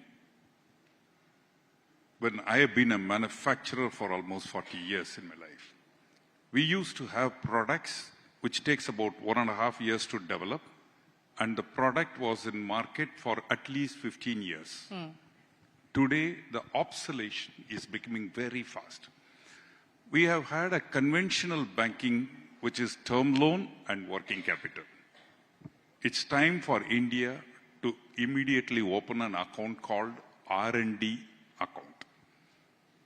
And an R&D account without an interest, it's a money which needs to be spent by small enterprises in parallelly developing alternative technologies, investments, and people. Our total expenditure on R&D in the country as a whole is not even 1%. So we need to pump in more money in R&D. R&D in small enterprises and in startup enterprises. Incubating a kid within the womb is different. Incubating the kid after it is born is different. We have not cared much for the kid which was within the body. I think it is time for us to network. People like Shivakumar should network innovation center, innovation hubs, along with the micro entrepreneurs and startup enterprises, and come out with a definitive plan of innovation, parallel line of product obsolete killing. That's what is, in my opinion, needed. All right. So while we've discussed how we can overcome the barriers that companies face while adopting to new technologies, Divya, tell me, how can MSMEs leverage digital platforms to expand their market presence, not just in India but globally? As I said before, I think India is in a very unique era right now where, e-commerce is very strong and deep-rooted. So while I do believe, yes, there's a lot of opportunity to go global, I think locally this is the time for MSMEs to really make use of untapped potentials and expand. So there are ways in which, for example, you have quick delivery service where everything goes within a flash of a minute. But this is not there in the most developed countries across the world. So locally, I think there's a lot of scope for expansion for MSMEs. Like I said, there are various digital platforms, tools that are available at no cost for them to make use of. And even when you go at a global stage, you have Amazon, Flipkart, everything where you can, sell internationally also with the right regulations in place. All right. Keshav, let me come to you, and I want to talk to you about the funding landscape. We've seen a funding winter. Things have started to look better now. How should MSMEs think about financing options really to support their growth ambitions? What would your advice be? We had Divya who threw some light on the various options that are available. What would your advice be? Sorry. Again, I think when we talk about funding winter, I don't know if I'm the right person. Perhaps the panelists from the previous session might have had a better explanation for that. So I've not done a startup. Yeah. So, I can't really comment on that. The only thing we started is with a joint venture with an existing with an existing customer.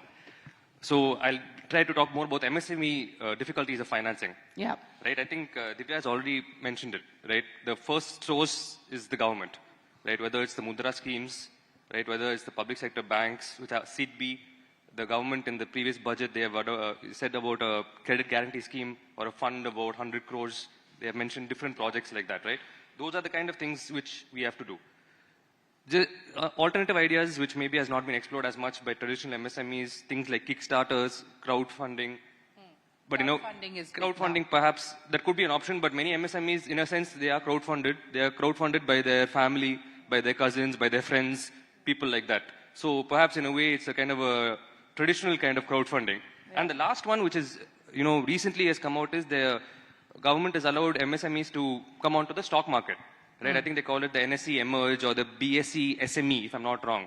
For companies which are maybe more on the medium side of it, which are more mature, perhaps that could be a source of funding. If you get on the stock market, then move on to the primary stock market after that. Okay, so that brings me to my next question, Shivakumar. How can small companies really position themselves to attract investment and fuel their expansion plans? And most importantly, what should they be mindful of? And, after him, Divya, if we could have your thoughts as well. I think what we can do is we think about investment ecosystem 5 years ahead now. So that will be what we can nurture. And 5 years from now, the small business ecosystem will be there. So I feel it is like gig economy will kick in very lot. Where, and then 9 to 5 jobs will be out of fashion. And the no code will become chat to co-create things will come. And now in MSMEs, you can't take equity. Maybe in future, we will have an policy or an ecosystem where you can take equity in MSME, that what Sir crowdsourcing has been saying. So there is a saying in Bangalore, if you throw a throne, it will hit a founder. So maybe 5 to 10 years down the line, if you throw a stone in Tamil Nadu, it will hit an MSME investors. That's very beautifully put. So that will be there. And if you see how what we can do is how the small business can prepare themselves is, one is technology adoption, and the two is adoption of the market trends. If you see 5 or 10 years down the line, we will not be using mobile phones. There won't be mobile phones for us. And Industry 5.0 would be kicked in, and mass personalization would have been come. So I just, my specs will be my new phones. I just have to scan his shoes, and I have to scan my size, and my customized product will be delivered to me from there. Some of these products are already in the market. Yeah, and then I can go for an, I can go to a tea shop and ask, I want a strong tea and light tea. I can also ask Pepsi, I want a strong Pepsi, and then do it. And my medicines and foods will be customized to my DNA. These are the trends which will be coming up. At the same time, the technologies will also be in that line. If our MSMEs or small business able to align to adopt these particular technologies, and it will be there, it will be easier for them to create funds. And what happens is, when investors are looking at when a startup or an MSME or small business look at an investors, they don't really need funds anymore. They need funds, but they want to bring them additional customer segments, additional revenue streams, or any additional things. It is like not just funds. They want to bring in something that will be helpful for the small businesses. Divya, your thoughts? Would you like to add to that? Yeah, sure. I think I go by 4 golden rules for MSMEs or small businesses. The first one is avoid debt trap. I think a lot of them get over leveraged, and they spend a lot of time servicing that debt, pay high interest, and they never break even eventually. The second is, before you invest in a long-term asset, think twice. Because the yield that you get out of long-term assets which are more than a year, is very less. So look at options like leasing, hiring, financing, which could possibly, help for a short-term basis till you're able to establish a business. The third is, do not take short-term funds for long-term assets. For example, if I'm taking a working capital loan for 12 months, don't buy a building or a machinery with it. Use it only for short-term purpose. The last is, never borrow against shares. Don't take a loan against shares, because you're effectively mortgaging your ownership in the company by putting the shares there. Yeah. Absolutely. Those are the 4 golden rules. Now, before I, wrap up this conversation, I would like to open the floor for the audience. Any questions? Kindly raise your hands. We'll get a microphone to you. Any questions in the audience? All right.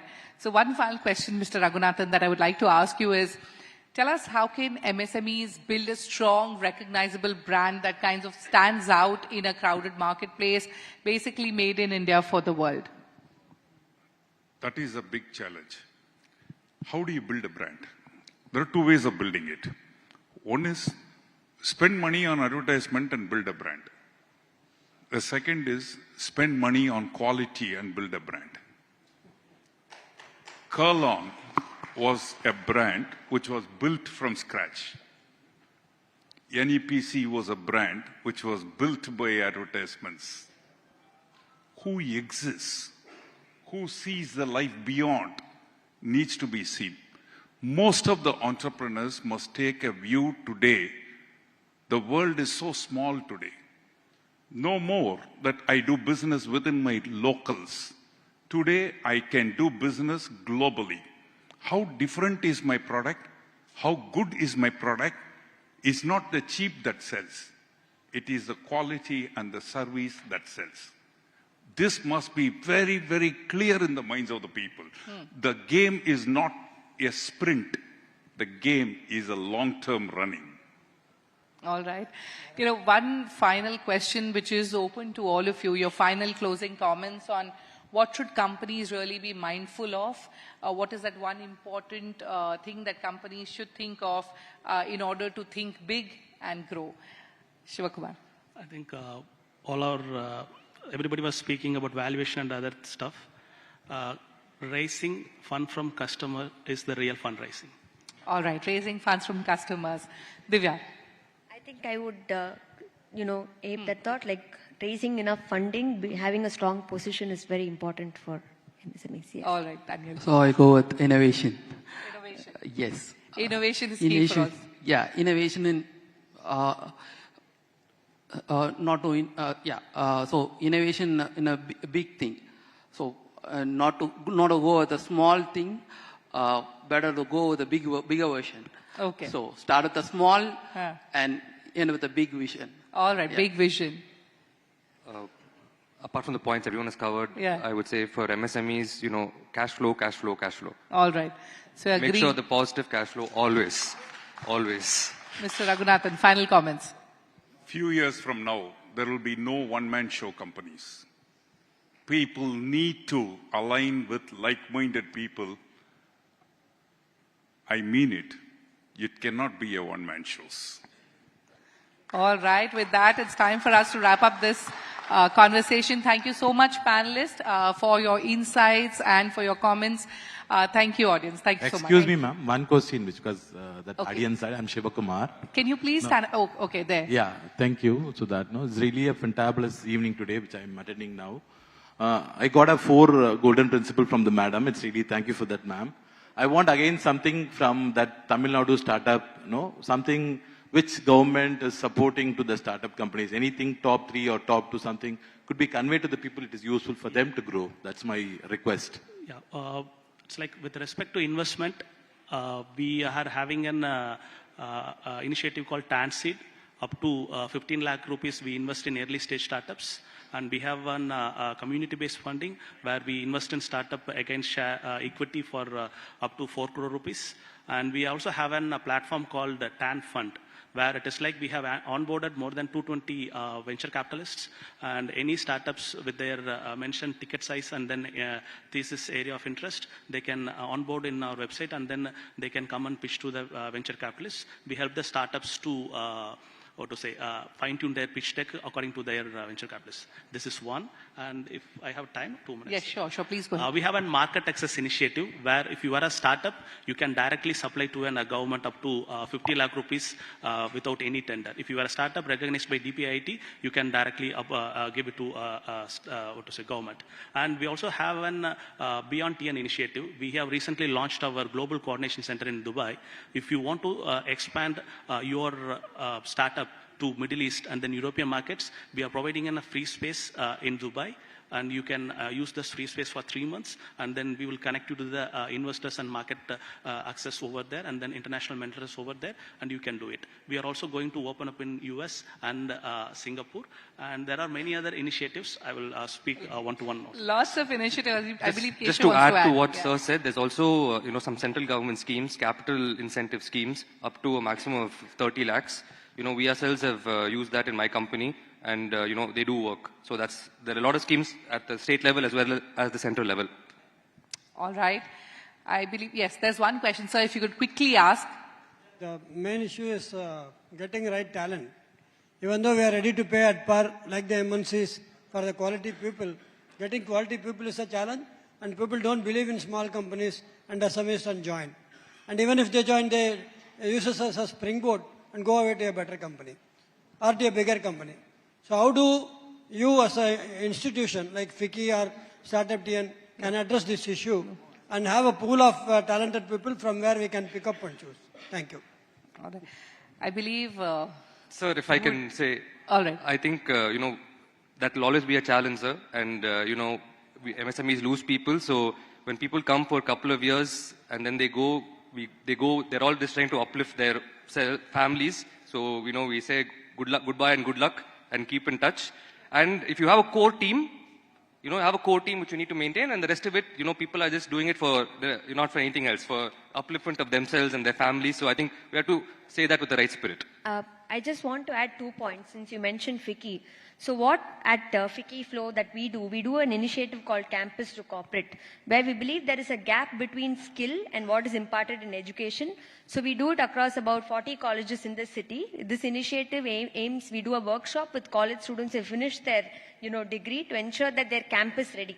So when they enter the workforce, they feel motivated to learn and earn in that process. So we're hoping that would make a difference. And at a second level, for women to get back to workforce, because we feel they're very skilled, but they have to step back because they have to get married or have children.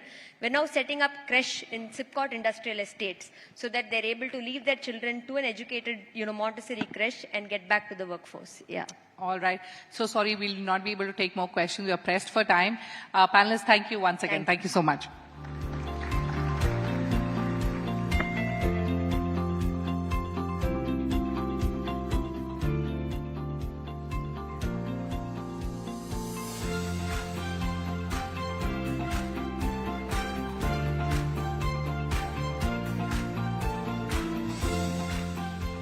Thank you, Shruti and the panelists for that very engaging discussion. Now our next session will be a more intimate and focused conversation titled Inside a Future-Ready MSME Ecosystem. The MSME sector in India is poised for significant transformation, but this change requires a collective effort from all stakeholders involved.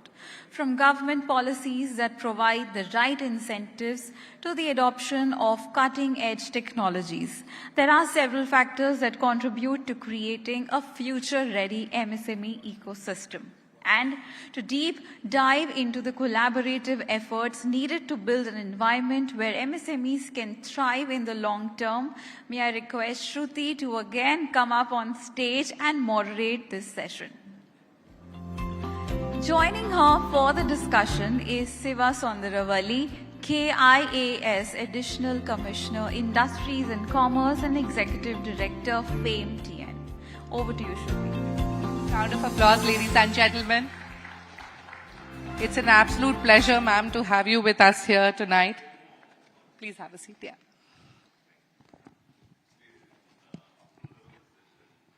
We are pressed for time, so let me quickly get on with it. Ma'am, tell us, what does a future-ready MSME ecosystem look like in today's rapidly evolving business environment? I'm excited to be here today for this conversation about the future-ready MSMEs.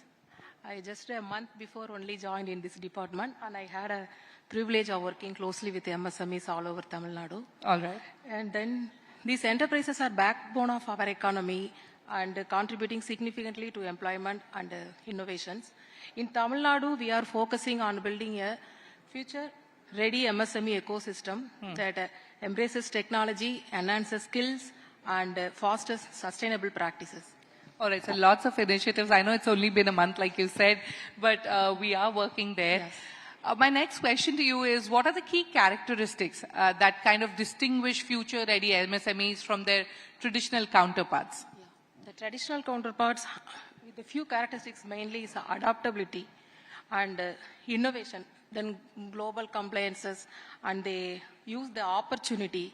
The main thing is, I think, technology adoption, like AI and some global standards we must meet out. The last one is green skilling.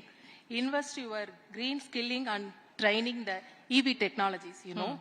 So the energy source keeps MSME ahead the industry trend and support a sustainable economy. So these are the key factors, I think. Very, very valuable point made there, Bam. Green scaling, EV economy, that's big. That's another segment that's quite booming.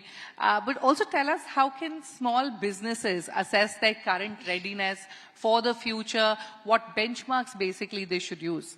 Small businesses, they should start by evaluating their existing capabilities and including some key characteristics like the benchmarks, ISO certifications, then Z certification, zero defect, zero effect, then also EU regulations. So first they want to adopt automation tools for their efficiency, and the same evaluating sustainable practices is essential for that. So these are the factors, I think. Absolutely. Sustainability today is the key, and every business, be it MSME or an established one, must keep into mind. Ma'am, tell us, how important is digital transformation? You know, we've been talking about this over the last two panels. How important is digital transformation in building a future-ready MSME ecosystem, and where should MSMEs really start? So the digital transformation is absolutely essential for build a future-ready MSME system, because it's a great thing. It's even in cost-effective solutions also. Better decision-making and enhanced safety and quality also happen. The starting point is MSME should begin by automating repetitive tasks and they digitizing records and implementing data analysis.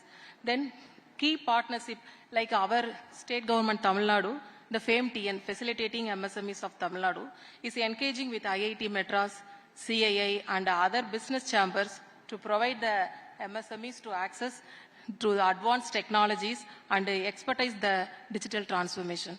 So now we are doing on that. All right, that's good to hear. Tell us what skills and capabilities will be most critical for MSME workforce in the future. We've had a lot of chats about, you know, skilling, reducing the digital skilling gap. What are the skills that are required? How do we? Basically, the skills are adaptation, technology, AI and other technology. Then green skilling, I already told. Then smart workforce is needed. My view is smart workforce, cultivative innovation workforce, and strong technical and people skills to driven growth and teamwork. These are the skill force. So technical skills, people-driven skills is where MSME should probably start with. One final question, ma'am, before I let you go. How important are collaborations and partnerships in building a future-ready MSME ecosystem? Collaboration and partnership will boost the growth of MSMEs by giving wide exposure to new technologies. In our government, FameTN organizes such programs like Vendor Development Program, then RBSM, Reverse Buyer Sellers Meet. So we bring together buyer and sellers from diverse sectors and geography. Then decarbonization and sustainability. This area we are partnering with organizations like WRI, then JICA and Aroville. So we help MSME decarbonize their process and meet global supply chain requirements. Now, just 6 months before only, we are starting on that. Okay, that's good to hear.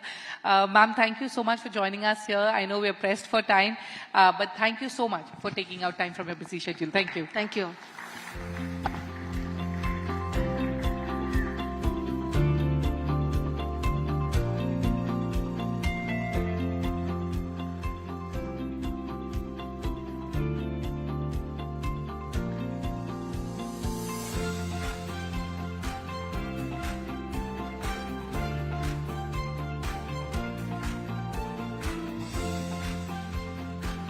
Thank you, Shruti and Siva, for that illuminating discussion. Now, ladies and gentlemen, we now come to a special part of the evening, the felicitation of 10 outstanding small and medium businesses. These companies have not only excelled in their fields, but have also embraced innovation and digital transformation, becoming key drivers of growth in India. In the MSME sector, their resilience and vision are truly inspiring, and we are proud to honor their achievements tonight. And to present the same, may I please request Shruti, Siva ma'am and Ankit.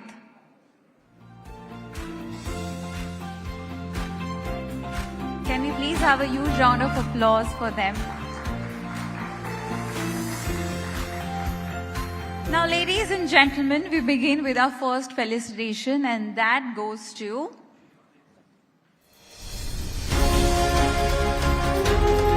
Recognizing exceptional innovation and growth, let's honor Nuts and Spices.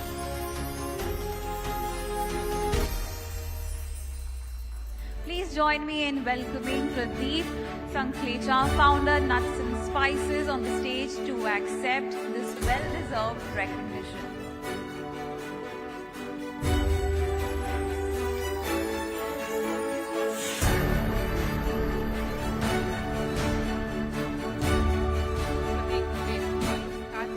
Without asking you how do you feel first, and then 3 generations of experience in the business.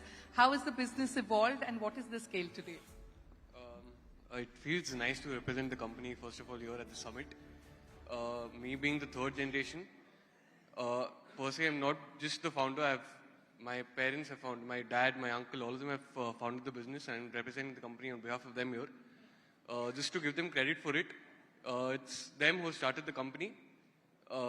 It's their hard work and the dedication towards what they wanted the city of Chennai to experience, the customers here to experience, and is what our generation, the next generation here would like to continue doing it, and probably not just being a regional brand here in Tamil Nadu, probably just take it to the national level and expand it to India too, globally there.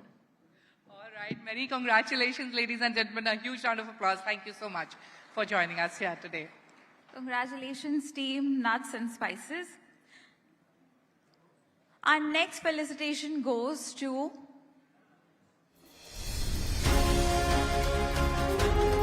Recognizing exceptional innovation and growth, let's honor Specs Makers. And to receive the same, may I please invite on stage Sugandh Bhavan, AVP Marketing and Strategy, Specs Makers. Ladies and gentlemen, keep up with the applause.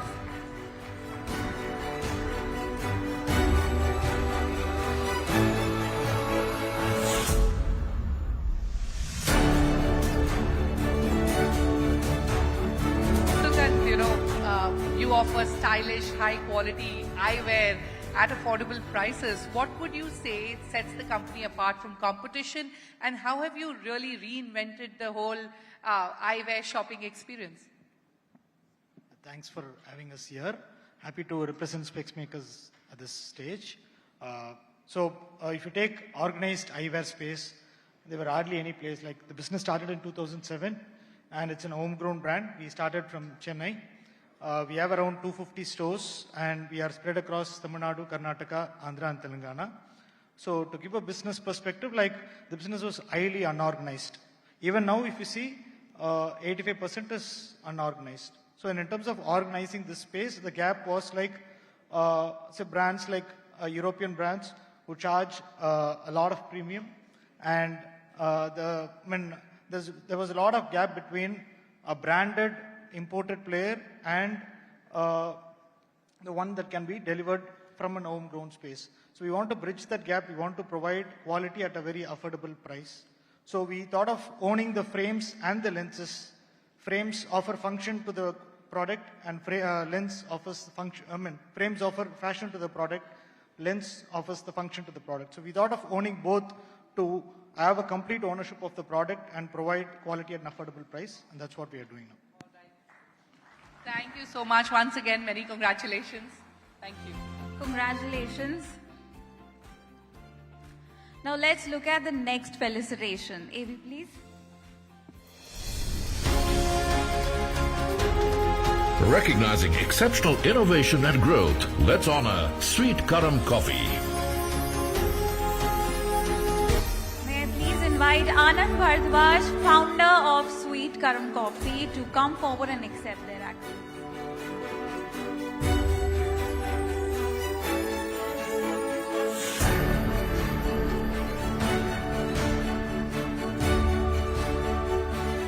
Anand, many congratulations. First, tell us what inspired you to start Sweet Karam Coffee, and then what is the big vision that you have for the company? First of all, thank you, Forbes team, for recognizing Sweet Karam Coffee. This is a recognition for our own Indian snacking, first of all. And the whole journey of Sweet Karam Coffee got inspired by our grandmother, who introduced us to the rich South Indian culture and cuisine. And we, as big South Indian foodies, we picked traditional sweets, snacks, and filter coffee. And we went in search of authentic snacking. What we could found was the authenticity was lying only in the pockets of South. And whatever commercially available was actually lacked authenticity. They were loaded with palm oil, preservatives, maida, and all sort of chemicals. And the packaging was dull and boring. Why should Western snacks be so cruel and our own Indian snacks is dying a slow death? For example, India is a 50,000 crore snacking market, but 58% of this is dominated by Western snacks. So we wanted to build a global snacking brand from South India that will tell the story of Bharat, and that will stand for authenticity, that will stand for clean ingredients without palm oil, preservatives, maida, or any chemicals, and that will stand for a contemporary packaging on par with Western snacks. So our vision is to take the taste and tales of South India to the globe, and we call it the Good Food Revolution. Thank you so much. Anand, kudos to you and your team. Many congratulations. Congratulations. Well, let's keep the energy high here. Now the company to receive the next felicitation is... Recognizing exceptional innovation and growth, let's honor Success. And to accept the honor, may I please invite Faisal Ahmed, the founder of Success, on stage.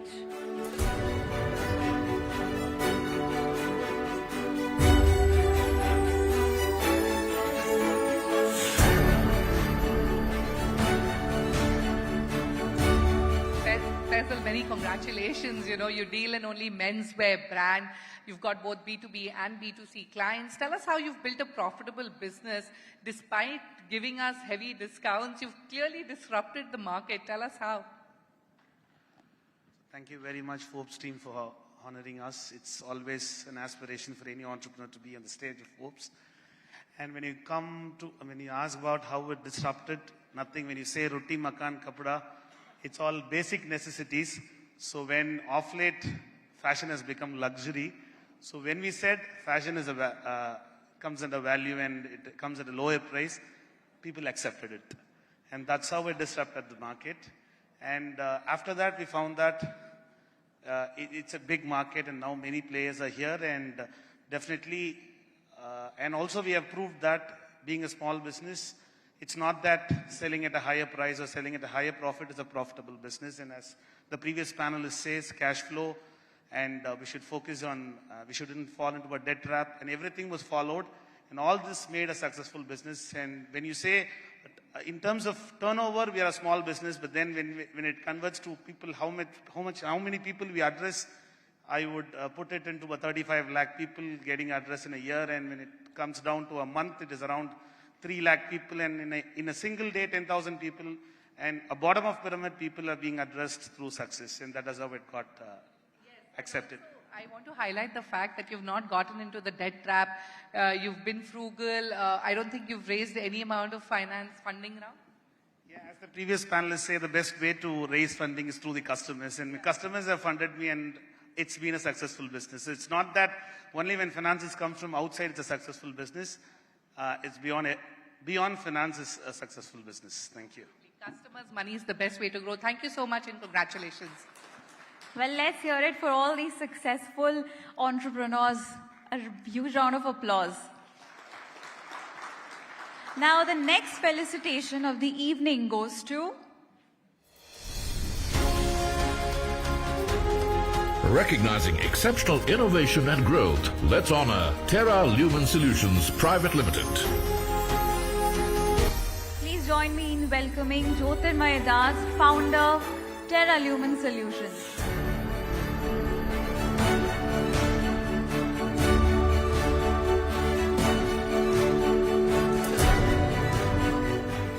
Jyotirmay, many congratulations. Talk to us about your offerings at Terra Lumen Solutions and also the kind of impact that you've created so far.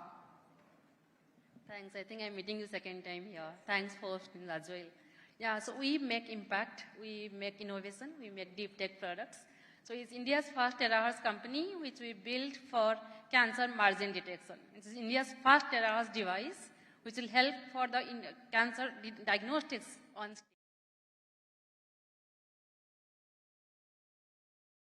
breast cancer tissues and oral cancer patients. So we make an impact.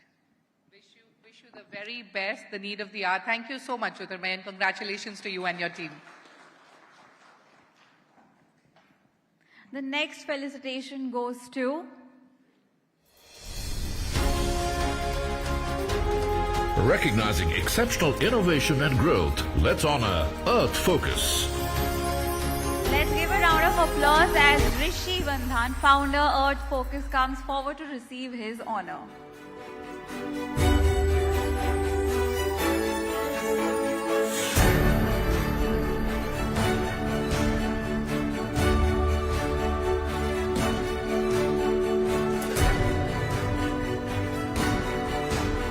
Rishi, congratulations. You know, Earth Focus came into being during the Chennai water crisis in 2018. That's how it was started.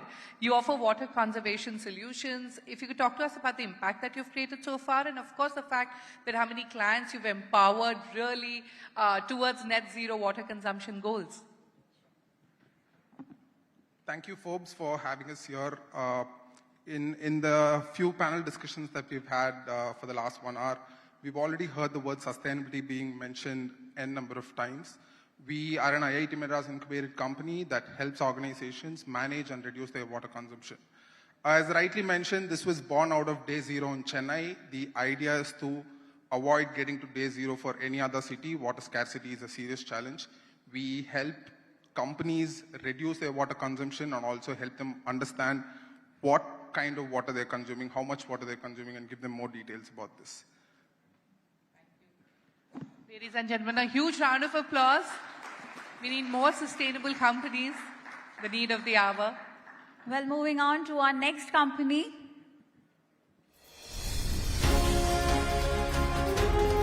Recognizing exceptional innovation and growth, let's honor Wasted Solution.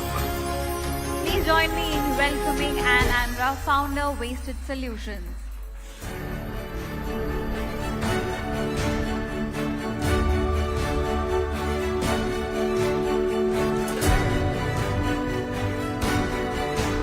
Many congratulations, and like I said, we need more sustainable companies. First, tell us, how do you sustainably address solid waste from, concerns faced in metros? That's what you address, and the kind of scale that you have achieved so far. First, thank you for the Forbes team for conferring this award on Wasted Solutions. So I'm standing here to accept the award as the founder, but the reason we actually exist is because of the community. Chennai City has been the perfect place to start a venture like this, which is, first of all, one of its kind because we work in waste, which is often overlooked, but it can be used as a resource. So that's what Wasted does. And along the way, I think many companies in Chennai and Tamil Nadu don't really mean to be social ventures, but along the day, there's some community, whether it's a disadvantaged group or a peri-urban poor or, informal waste pickers. That's who we focus on. So along the way, we've been able to help them. Most of our employees are from the from informal waste communities. And we've been very, very lucky to work along with them and call them our family. And thanks to the city and the community for making this happen. Thank you. More power to you, Anne, and to your team. Congratulations once again. Congratulations. Well, now let's see who we recognize next. Recognizing exceptional innovation and growth, let's honor Amma Samayal Foods. And may I please invite Ramesh, founder Amma Samayal Foods on stage.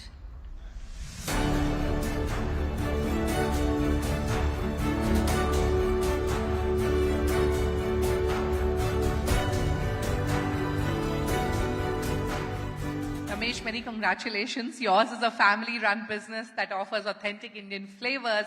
Talk to us about your handcrafted groceries, your product pipeline, and the kind of growth that you've seen so far. எல்லாருக்கும் வணக்கம். So எங்கள் company என்னன்னு பார்த்தீங்கன்னா, thank you thank you Forbes India. ரொம்ப ஹாப்பியாக இருக்குது இன்றைக்கி evening. என்னுடைய ஃபேமிலியில் ஒரு க்ளோஸ் என்னுடைய ஃபேமிலி ஃபங்க்ஷன். ஸோ அதை விட்டுட்டு நான் இங்கே வந்திருக்கேன். ஸோ அதுக்கு ரீசன் என்னன்னு பார்த்தீங்க அப்படின்னா, அவங்க ரொம்ப இது பண்ணாங்க. பட் அதோட இந்த இடத்த வந்து பார்க்கும்போது ரொம்ப ஹாப்பியாக இருக்குது. ஸோ எங்களுடைய பிராண்ட் நேம் வந்து அம்மா சமையல் ஃபுட்ஸ். என்னுடைய மதர் தான் இதை ஸ்டார்ட் பண்ணாங்க ஃபர்ஸ்ட். நான் வந்து அவங்களுக்கு ரொம்பவே ஹெல்ப்பாக இருந்தேன். என்னுடைய அம்மா வந்து இந்த பிஸ்னஸ் எப்படி ஸ்டார்ட் பண்ணாங்கன்னு பார்த்தீங்கன்னா, வீட்டில் ஊறுகாய் பண்ணி ஒரு ஸ்ட்ரீட்டாக போயிட்டு இதை சேல் பண்ணிட்டு இருந்தாங்க ஒரு டைமில். ஸோ அந்த டைமில் நான் ஸ்கூல் தான் படிச்சுட்டு இருந்தேன். என்னால் அந்த பிஸ்னஸ் அந்த அளவுக்கு எடுத்துகிட்டு வர முடியல.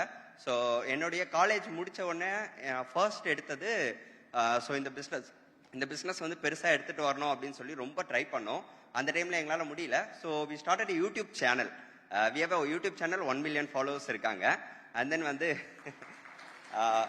சோஷியல் மீடியாஸ்லேயே இருக்கும். இந்த சோஷியல் மீடியா வந்து எங்களுக்கு ரொம்ப ஹெல்ப்ஃபுல்லாக இருந்தது இந்த பிஸ்னஸை வந்து எப்படி எடுத்துகிட்டு போகலான்னு சொல்லிட்டு. இப்போ வந்து பார்த்தீங்கன்னா நாங்கள் ஒரு 7 countries எங்கள் ப்ராடக்ட்ஸ் வந்து அனுப்பிட்டுருக்கோம்.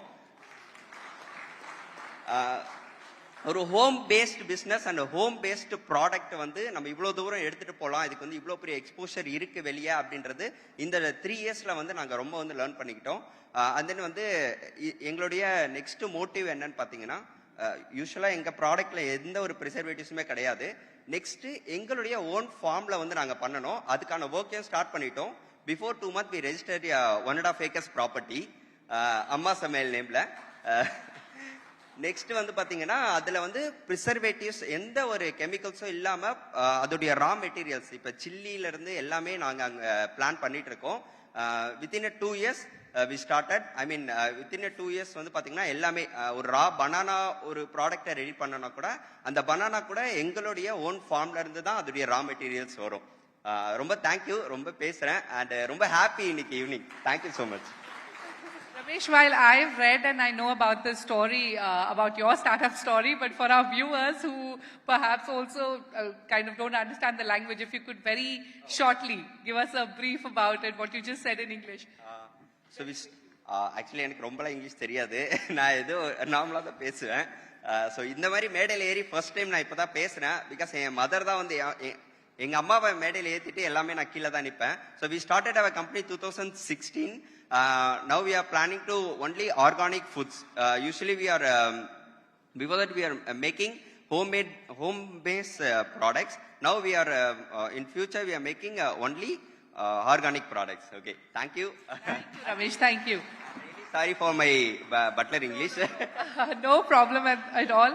Yours is a wonderful venture, like I said, a great startup story, and that's why I just asked you to quickly do it in English as well. Thank you so much. Well, all the best for your future endeavors. Yeah. And the final felicitation goes to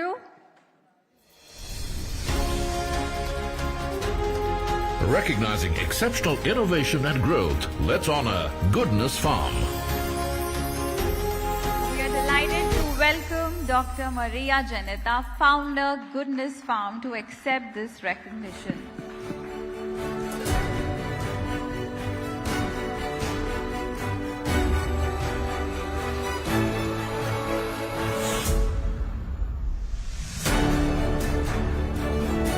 Many congratulations, Dr. Maria. You know, you embarked on a journey fueled by a sincere passion for organic farming. If you could talk to us about your work and the kind of impact that you've created so far. Firstly, I thank Forbes India for this opportunity and for giving us a recognition for all the efforts. It means a lot. So, as a food technologist, it was like my responsibility to make good food products available to all. and also in a sustainable way. So we started it from the scratch, and we came to know this was found during the COVID. So we met a few farmers through the TN Agri department in Chennai, and we came to know that the farmers over there didn't have good market to sell their cultivated yields, cultivated crops.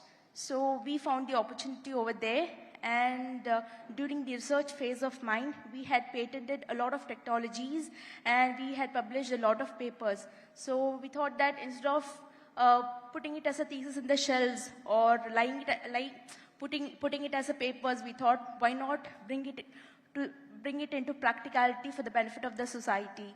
So with the help of the Center for Entrepreneurship Development at Anna University, we got a lot of network connections and we started Goodness Farm. So eventually the things worked together and we created a lot of value-added products. So one of the quote that I took from is from the Mr. Satish Kumar, the MD of Milky Mist. He said that the revenue generates only when we make value-added products. So out of the food grains that was cultivated, we made a lot of value-added products. So we enhanced the nutritional value. The millets that are trending now, so millets generally have a lot of anti-nutrients in it. So we reduced the anti-nutrients and this processing methodology, everything is patented. So we created value-added products out of it, and we have a good market. Many congratulations. What a wonderful startup story. Thank you, Dr. Maria, for joining us tonight. Thank you. Well, congratulations once again to all the companies here tonight. Thank you, Shruti, Ankit, and Siva, ma'am.